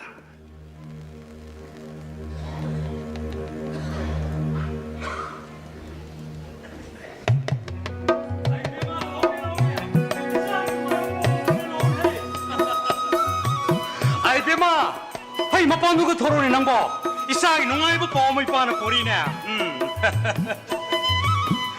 아이 기사 콤비레이시 라크도 우리 봐 인디아 got 탤런트 소이드는 막기 위너로 오이겐 하우 기버 사히드 스위사나 노티스키 오이나 got 탤런트 위너로 오이키버니 그리고 뭐 아이 기사 콤비레이야 위너로 오이러버디 이상하게 민쳤나 너무 돌아서 소이드는 막기 캣라가니 농아이래 바보 아이 대마 아이 이상하게 마이 바쁘게 놈이 또 objecti 라바니네 kaino haisibo 갱어 라카도리바 인디아 탤런트 한테네 이사부 용로 보기도 먹듯 씨에 다락라버니네세 그래 세세세세세 이러봐 세세세세 영어 영저로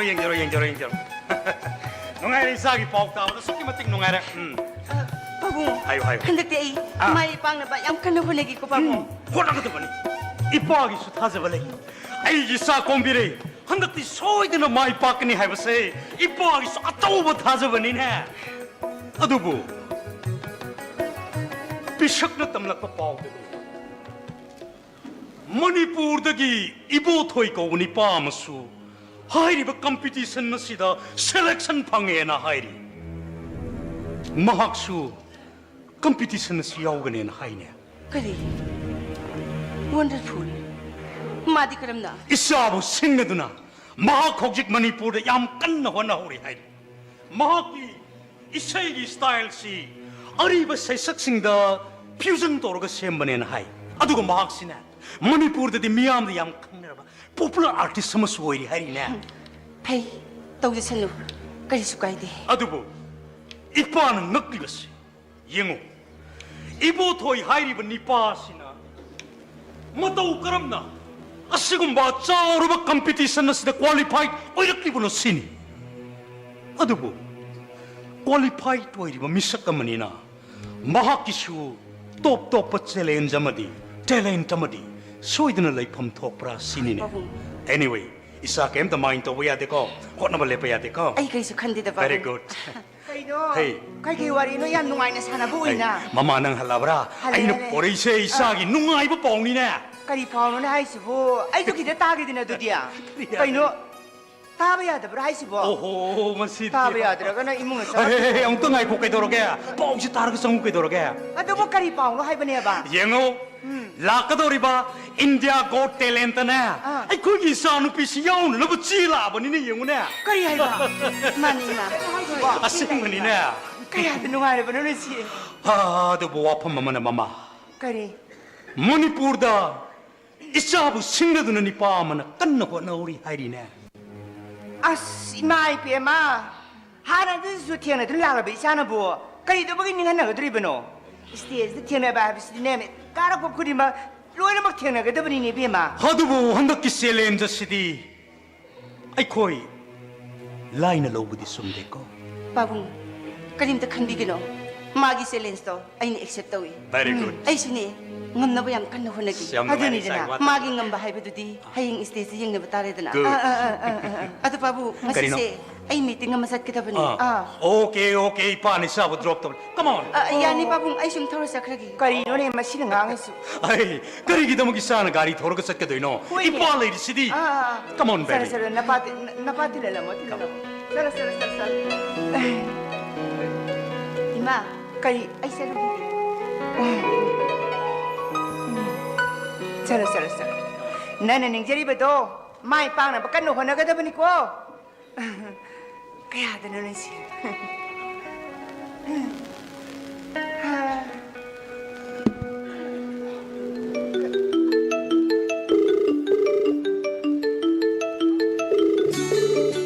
Kanagi ko na si. Siya to ba number si nati? Kanawan sa. 마이클 아버지가 Kanawari sa ano ni si. 삐걱 Pai kala ga di mo. Hello? Hello? Kanano ni? Hello? Hello? 할로 Kana? 아이 건젤시 강비들어라 Sorry. Ay kangyadre. Kana?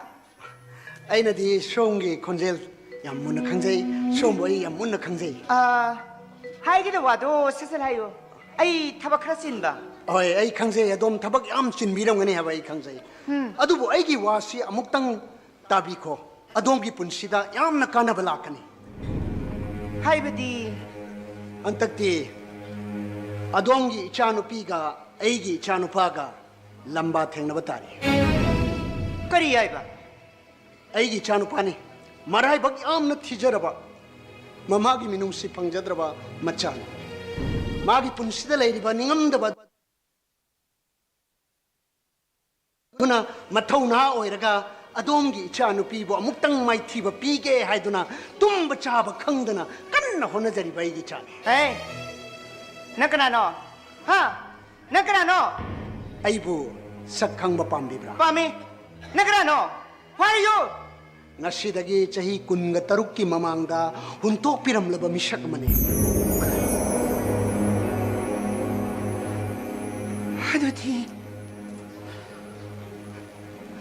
Adudi na. mane ay amangane adonga epong minna panupane Sige po nga. kaurakano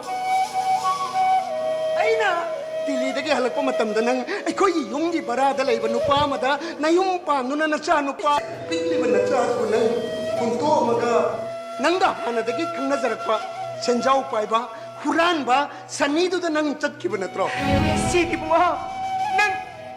Nang isige wa siya mo titita ko nang. taning de 중따 taning de Sige po nang nga. matamduda ay ko iwata kibro nang matamduda ay ko iwata da na nang lot kiba na tro nang giwakal na laynaw ay na ima baba da sa lay kidre Kaya iba. Ay, iba pa ba? Ay, kitrehan ba? nang madupaw ba nang no mataning singa kidra ba na tro Sige po nga. ai khange na khoi mafam sida leirabadi na khoi hingaroi khanduna na khoi lot khiba natro nangi kongol aina kaya wana lirei Sige po ko. nangi number sisu aina nangi mi ma dagi lawbani Ngay ko. ai nang Nangay giwasya mo tinita ko kay daw kayo na ai po. ai wa makataroi sexual se nangi napal nangi na mayai karba na punsido adubu thudeng na ba ai nai gi chanu pa bu mathau sang ai wa makataroi nang na chanu pa gi kongol lirakano aduga mafam sida laktuna nang nasagi mungfam tirakano Sige po nga. Nangay giwasya mo tinita ko kay daw kayo na po. Sige po nga. Hello? Hello? Hello? The number you are calling is either unreachable or switched off at the moment.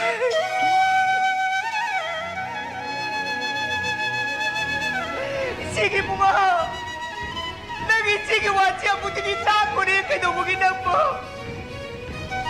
Nangitsige hari mo sinwasi ng taran o hari mo na po. Sige po nga. Ay, asa ka daw ba niya? Ay, natawad din ba si Karino? Karino, ay naujik tawad din ba si mo Karino?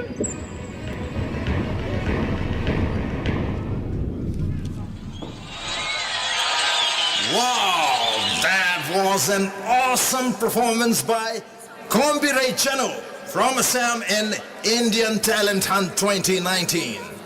Now it's time for the last contestant, and he's also from Northeast India. Ladies and gentlemen, please put it together for Ipatoiba from Manipur.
Pulang singse tamang lagi kita magtukoy pun tatanong tawa. Tamang kita umal, nanaw po sisimgi kausero hitamo. Ay po sisimgi kausero. Tamo. Laman. Ay di, nangita mo na ti. Hatuti ka na. Ay, ngasi di nangonda pum na maglige. Pum na maghaige. Ay na nangonda tamamba, aning ba pamba pum na magaitunge. Hawjik ay nangonda teng lige. Wari ko na magaina. Habiyo tamo. Nanaw ko po naman habiyo tamo. Ay huwag nam taning itamo. Ay. Ladies and gentlemen, hold your breath. Now it's time for the result. The runner-up award of Indian Talent Hunt 2019 goes to Kombirai Chanu from Assam.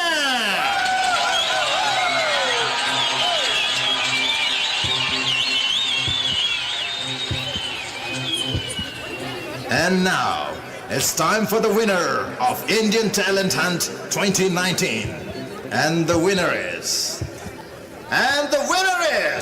Ilba Toiba from Manipur! Ladies and gentlemen, please have a huge round of applause to Ilba Toiba and Kombirai. Surprisingly, Manipuris. Ay, no may duyaram din eh. Rao na humaritang kapo. Ay, na-hydra. Nang nasulit na ng may pag kanina, na-hydra. Singse tamang na siniwa.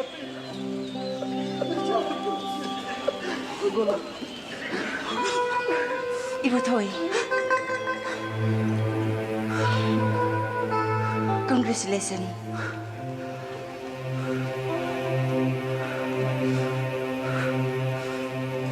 Nang nanoma. Ay maishita ko pa na tabiki.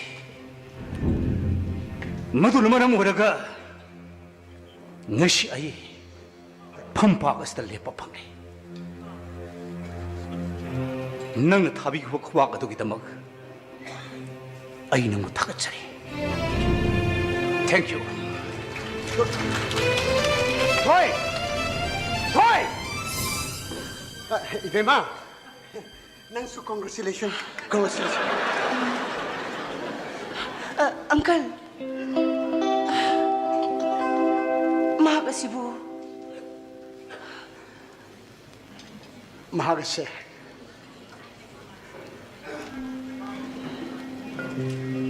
Nang nasinaw mo nini sige manungda mahase nang nasoy sa kangakan.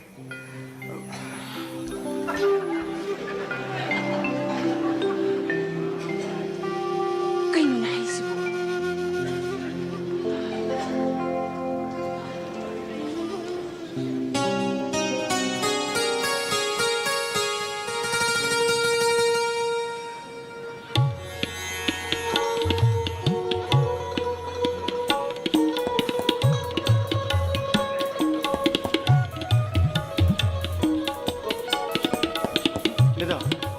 Madam, ay kuya naman pang sila ito.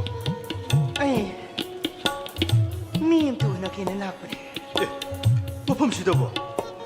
Mumbai sida po. Kana? Ay, marimatan. Ay, kuya hayingi. Kaketo, pam toro ba na? Confirm to madam. Ado ka na madam. May iba po. T series company ki music manager do. Ado na koy computer problem to kram ne. Kaya may ma. Ado ka madam. Oji pude koy computer do. Mo organizing committee ka mo duga ti party to ori. Hadi yang nungai ba pao ni na dia. Ado do. Ibo thoi so ya ho re. Ai de ba haina man da dum thola amne. Nang ibi mo purga company ki meeting do. Madam. Amutang una toro. Pani madam. Yari. Sala. Os. Oh. 예. 가이더라게 살로 이비 뭐 부르가 난 컴퍼니 미도 아무것도 못 돌로 야래 썰어 아이고 수아이씨 그리 가오르게 낭보 야래네 썰어네 야래 썰어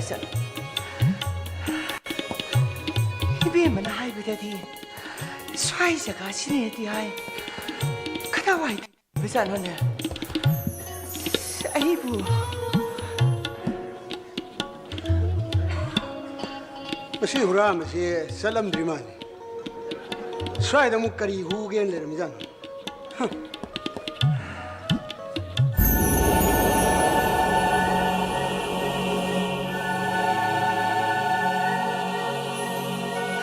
이붕아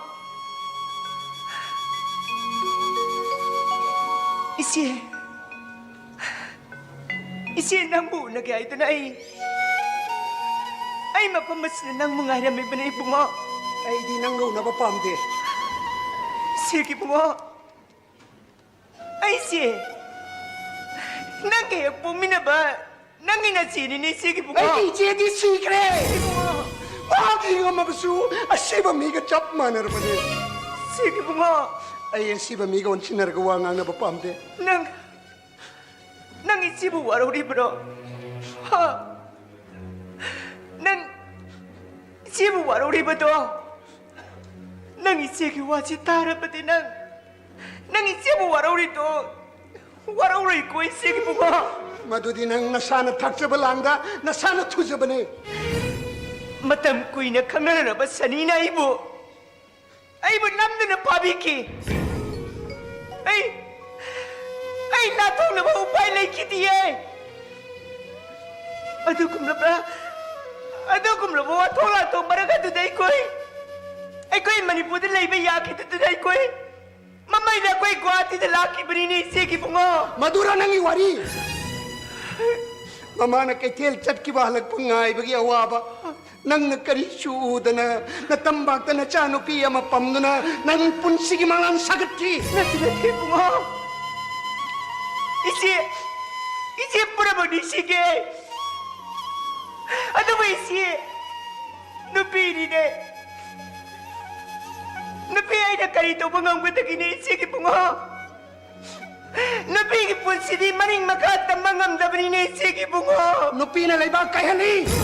Nupina kunay semi. Nupina kwangset masilang na machaw ay basing bungag pisenbi. Adubo nanggi. Natsabo may tagtangaw bangamba. Nupine, nupi. Kanay matam ko'y nauna mapagtratraba ay gisado kanay ay gisado kasiti mama ay kita naman sinasina magtakuhay kinisigi mo nga Kari gumba mamado na hinglam batok to na teng narabadi heart kani hay na wasak liban na sabu nang nakon ba. Ha? Nongning mo wan. Sino? Ay madadakay suwaraw di isigi mo nga Makakyaning mapamapagtog pati siya kani suwaraw rin isigi mo nga Kana de se pirep lay tabo ay zabat tiban nupi karagi watok tatari. Mawangkre. Se nasagi kungul lirakan. Aduga nangi na chano pina toida ponda nung sikay pa esestat. Nangyari niya tagtangapi kung kopto lang sa naran kaya makani. ay nanginasa to'y kimasimanaw kay Aswi Ay kisa. nanginasa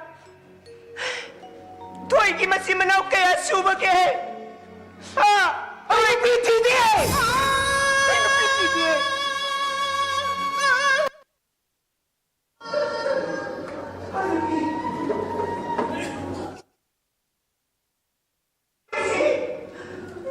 to'y si kanalipasa Machano si masakang dami. Nangi. Nangi na chane. to'y may isa Mane.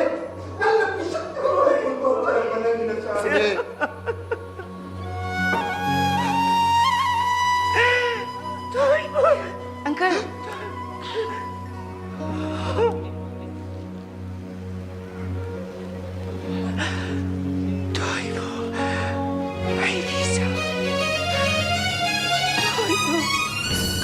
아이기서.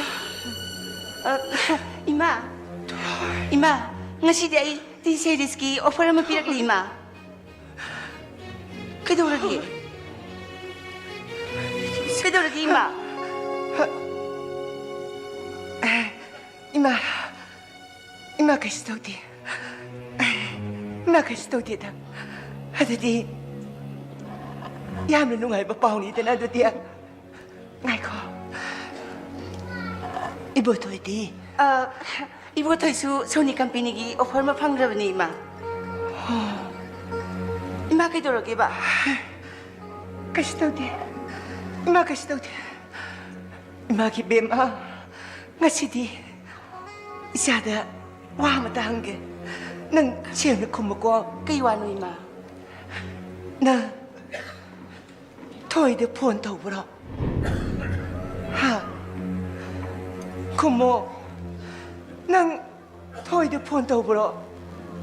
Ha. Kumo. Nang mangon na message ta bro. Ha. Kumo. Ima. Ay magi hona bakan ba. Nupa oy bagi aset ba pire. Amadi magi singdem na ba mawong mataw aduna. Ay gi wakal se hungalle. Ay mabu tangoy singin nungsirure. Magi bima. Ay gi punsisi. Mawong da siniragi hay na kayo. Yaroy! Madu yaroy! Magi bima! Madu yaroy tay! Magi bima! Madu yaroy! Ima, masidi. Ay gi tamoy na lepa pirit na. Yaroy! Madu yaroy! Magi bima! Madu! Madu yaroy! Ima! Ima! Ima! Kaduragi! Madu! Kaduragi ba? Kapisam! Ima!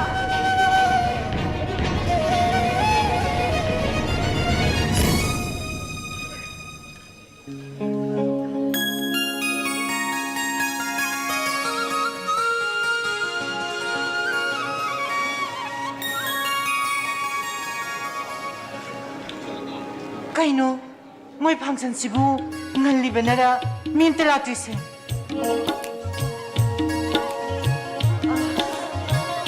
Aduga kay gino, kumbire ni pandura, lahat na mula namin sibo. Mukhang nag-invite ako dara, kumay tong niya.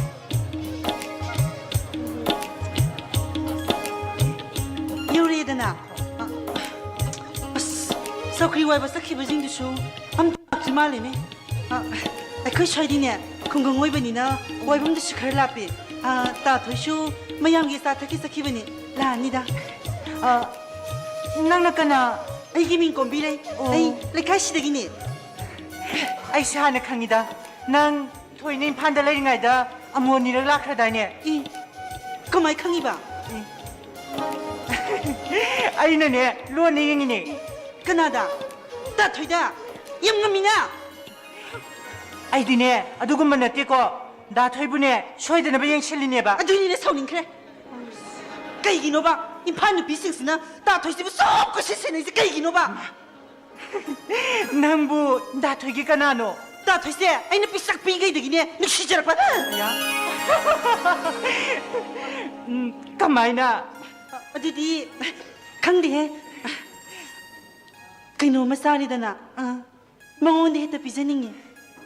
Adagidi, tumba da su, madudu na talay. Insang hawba matong ba su, tatoy manak hita pining ba?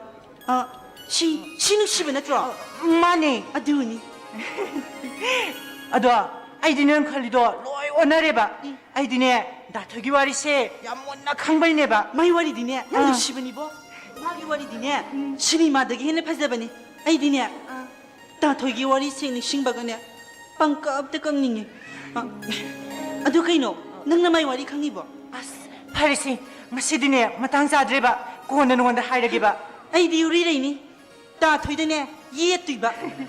Kana mata na gane, ye silak pa yaro, ye lo na.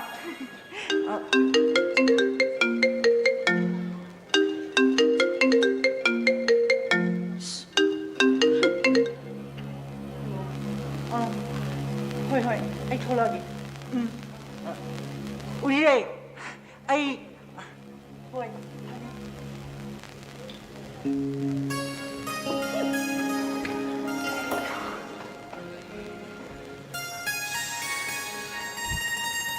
예. 이스. 아세요? 우리 생각시디 다와염 야오이다. 나 thâu lấy bro na shidi nè ta thôi da lỗi tì cái hay là gì nè 아도 능 하이드링 아이드네. 아이 사치게 봐. cái gì à 아이 신기게 봐. cái gì nó hay ba 아이 모두 다 방은 뭐해 봐. cái gì nó ba 오랜 다 토이냈다 디다티 티나 사이비랍디는 이게 망도 섭선. chơi rồi ngó ta thôi này ngon da angang bagula ba ma pila credit đi à tôi được nè anh nè ta thôi xe nè nè nó xì khơi ra nè nè nó xì khơi vào đi khăng ngọc hình sao bao cái nó này ấy gì hình sao bây giờ mà kaka da na ti cái gì cái hình sao tới ngon đó là thế na ti hồi này mà lên này ấy là calorina ấy gì sao cái mi cái màn mà tôi đã nhà sai cái nupi cái này ấy gì hình sao bây nó ủ được gì nè udi da kaka ấy nghe cô nâng kaka cái sky blue mà chú cái prisbu yang paksa drablo bác sĩ kaka à pos Padro. ta yi kaka Zum ya bani da. Nyam yai. Ah, ya bani. Se atia sangbanar ba atia sida. Wag naga pairik po mandro. Kayo ni bunga. Kan na normal idna. 까이노 마이네 동두시 노고 파오 이땡나 노고 펑대봐. Oh. Leibang ning khatam ge hai sunat ta bang. Ning khatam no ke hai na tro. Hoi. No ibo ning khatam no se. Ma. Ning khatam no ini ge ma. 허이가 까까 쪽리 와이브기 하는 분이 까까 쪽리 싱도 보락보다 마풍 강도디 쇠된 펄타니 아니 띠용 기가 까 Nghe coi. Chọc khi lại ba, chọc khi quay ba con bắt lại đi. Nâng dù thật ra. 탁디 까까 Thật thế. Hoi. Good. Ấy nâng si pi thật cái gì đi dù thật đâu mà cái gì. Si dù pi thật cái gì. 예 까이 나이지 까까 Publicity ôi nè ba. 오 Ôi. Cái si đi nâng cái cán đầu tiên si dum dam ni này vô, dum dam ni này. Nghe coi. Nói cái cái khara chalaga army country nam lấy đây. 레예 시대기 킬로미터 아마 와이더 레레 까까 Mỗi đó yung đó syntax mà lâu bây rồi đó.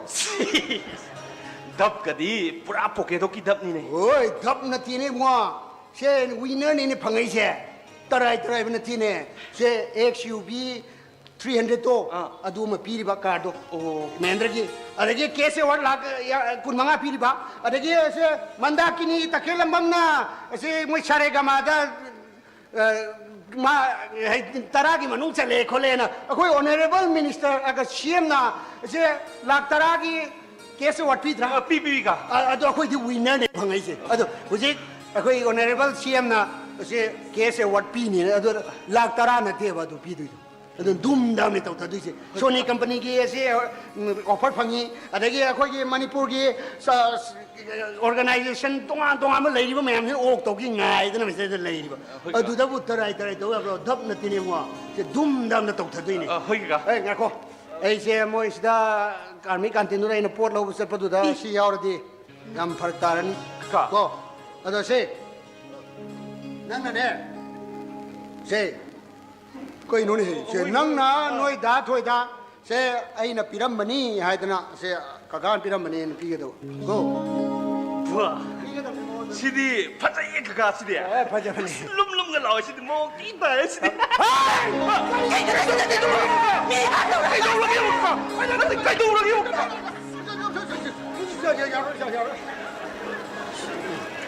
mi ki to mi lok to dana mo na piran ai chai no mai nai ba halam dor ba si maru yauri maru sing gai ga nungti gai na pai hai wani moi gai ga su khang na poti me ai no mai nai ba halam dor ne yare yar sa lok to pai loi da to pi ga da 허이가 na ko to 그 이기로 하지 nang 어떻게 이기로 먹어 nang pai yaro nang pai yaro nang ibu ngok kanam na mine nang yam sak mali ne nang ngam chak mi ma le ya hey ngako nang di bi ma ya na nu ai ba mi ma li no kai ka tawi nang pai ฮะ nang pai ado se ore noi da thoi da se in piramani en pi ga ko nang pai hey yep shinu ne เฮ้ย program lo kai ta re le sha bim no mai pai le we ne lo kai si kai hen bhaiya program ne te section na hone si ko kale 스카까지 안 와요 미니 생봐 ชีชมีภาษีดีชาสิกนมเต้าเสีย 예 ไอ้กนมเต้าอีด้า 예 เฮ้ยไอ้มีฮันนี่ก็โดนแล้ว 우리 왜야 ไอ้มีสุฮันนี่ก็โดนแล้วก็ 우리 왜야 ไอ้มีฮันนี่ก็ 우리 왜 이렇게 나무니 아이 ไทซ่าไงคนนี้เฮก็ชิดเอาไปเลยเนี่ยพากีเต้าไปเนี่ยบ้า 아이 라나를 뭐 어떤 뭐 자요 그 보니 예 리더예 바지 능 라이드나 라이 바지 싸면 라고 쌈 농아이래 행아 시디네 제 그럼 몽 단시 클럽 마이라 빠비 마얌 로니 야우도리입니다 아주 님이시 얌도리 저절로 절로 아 마얌 챔 차리 치고 약속을 전능 주고 바지 능 다투실래 해보니 하. 쩔쩔 나 두슬레 호브로 바지야 아, 저. 하 하이 뭐 바지 그디 뒤도 아니나 뭐 소도 아니 바지 아이 다 토이다 그놈아 삐덕 슬라이바 아이 상하게 바지 야 망아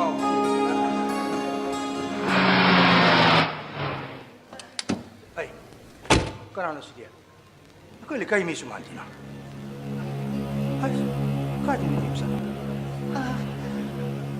Ay, kanong tahang ba? 마 하요 거리 Yung sibu, ibo toigi. 아 많이 Oh, yan nung ay sire. Ay, mabuta. 아 아이 마기 마 빠니 비마 아 입이 뭐나 까나 Ay, kumbire. 꼰비래 어떻게 놈 거같이 되기 Mani pa bunga. Ay, lali pa bunga. Ay, tasing na lali. Nasawa mong tangag kayo pa bunga. Ay, lali pa bunga. 허구라 야래 영어이 미워이 버기 나쁠 해비실 마송 강을러버디 미워이 버기 뿐치세 아티아 빵 왕머니 야래 Babu, ay tasing na lan kre. Nasawa mong tangag kayo pa bunga. 야래 낭것이 나사나 나사부 마석 강제를 것에 이봐 야는 와이 베마 아좀뭐 해보세 퍼져버 해보세 뭉시 야니 아이 마부 부르게 낙 내고 하이 여기 따브라 Mana ibu, kaya ay nakalam gani. Ang mabuhay ni. Ay mungunda lalahi buwahis matangdi. Ay mungunda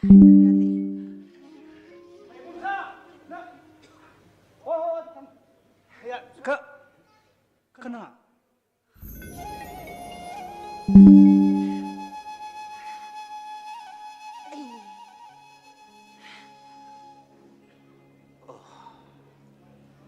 Ngapigano. Ay, sumnatanggi. Pakum ang makapambagi damagta. Iyumdagi, tumin na silagli ni. 레이신지 Yarida, ay sumlepagi. Ay na. Namunda, tawri da ba tawdo kaya ang matawki? Hayoy da ba? Ngangoy da ba wahi kaya mangangki? Ayam na lanki namunda. 그슈 까이데다 Kay haibasi ay nga si kata kang nagli. Ay namunda tasing na lan kri. 마두디 하우크라고 와리 ngaktani 마두디 Ay munda di, hawrak pa tangay di eh. ngak비가니 Nang naibu warawi. Nang naibu warawi haiba. Madumang na ni. Nang naibu, matampo na magta. Singna doon na talay. 부누무시게도 로이크라바 하우크라고 와리 ngaktani Loy krabaso, haw krabaso. Madugilay man makakadudi. Tamoy nung dalay uri. Masina aibu hina wahale. Nang na aibu matam punamagta natay bito na 도와줘! Tawpiyade! 아주디 넌 나이고들이 빰비 봐 빰풍기 와하면 시부까리나 Ay nang bupami. 꼼비레 Ay nang munungsiye. Ay mabulsige way nalok sa mga Kubilay! Masine. Ay ibulsige way 꼼비레 하이디 아이디 모두기 와클로르다 너는 뭐 빰기 바라대 아이디 넌 이자고 이세도나 아이기 타모에 시 낭기나 낙다 찡신박하 아두고 낭기 나버렸나 낭기 바로 들어마 아이디서 니가 바로 들어마 다 잡으러 나 망한 비키 넌 나이다 나타나 아이기 나를 스무스 라이카 따오르 싱터비키 Ay. Mata-matuda. Nang bumasak mo na kang kide. Mase, ay giyasoy ba ne? 모두는 이거다 통나하게 싱하기 싱하바도 먹다 아이 아무데 아이기 나를 스무 마이 빡빡남기 Nang bumaipak na nabaho na ba da? Ay isa na. Isagi performance pa ba da? Isa na minamzaki.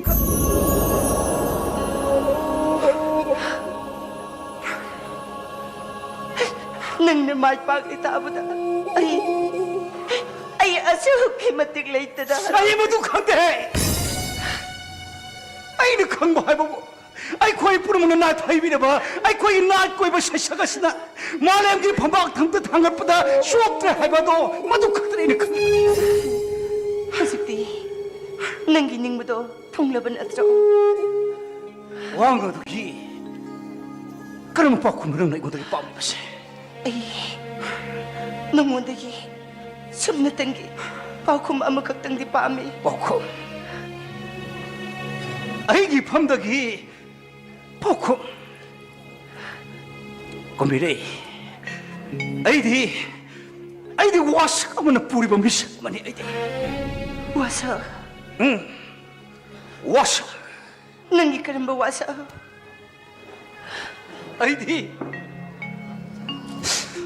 아이디 마도 멋sak한 가운데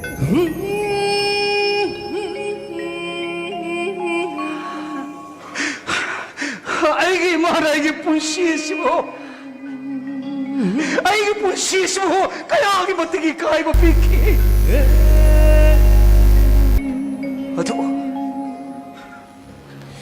아도 보면 하기 해버디 아이 딸에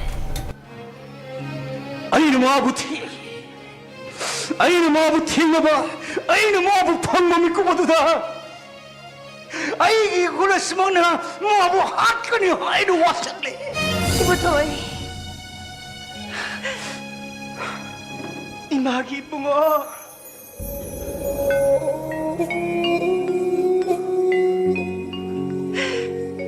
Ay siya. Nang bupupi. Nang inamanin eh. Imagi bungo.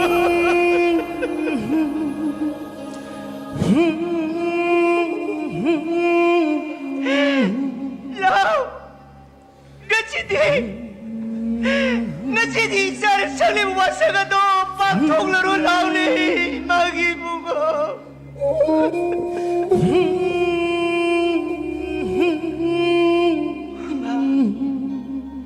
Nang magi beba. Diego. Ngachi mang dilihat beba magase. Nangek po minabanangin na po nini.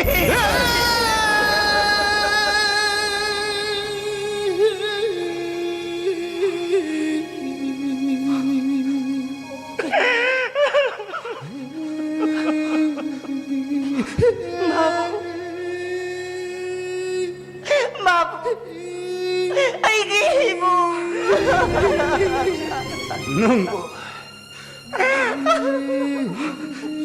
능보 이기 마 Mare! Ay sinagi na mare! Lao, isa na pang turiba mo na mapagtularo, imanang... Imakariswahe ko, 능보 ꯅꯪꯕꯨ ꯑꯩꯕꯨ ꯍꯦꯛ ꯄꯣꯛꯄ ꯑꯩꯒꯤ ꯏꯃꯥ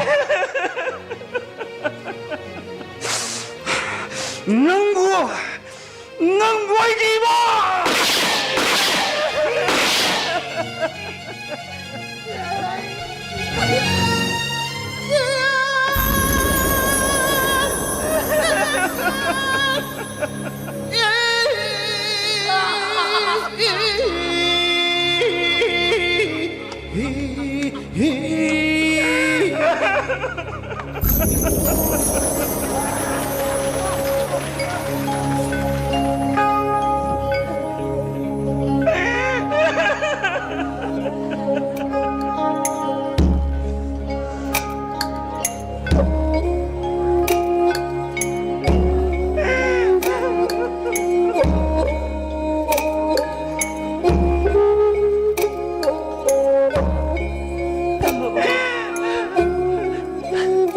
Ay, lale.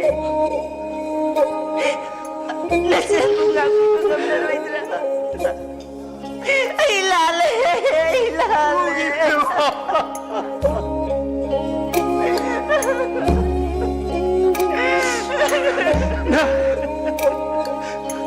난 란디 이부이베마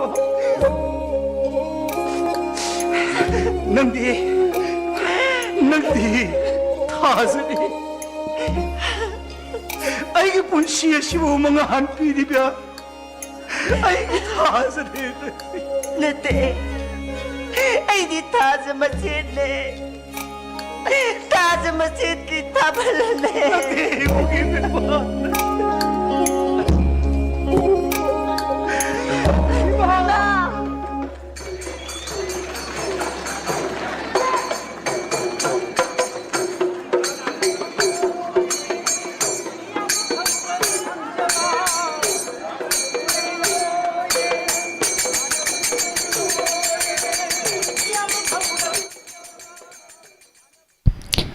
Hazitabi Chris Somalia Thaza Masjid ki Thawal Nina Sanabi Kiba Mamiyati Association gi Lula Kambu Hauze Ngaki Matangga mo Evening newspaper update Matang Lafang Lamana Rasi Fali Thawal Mikop Kharigi Matangga mo Mayan Puna Damanase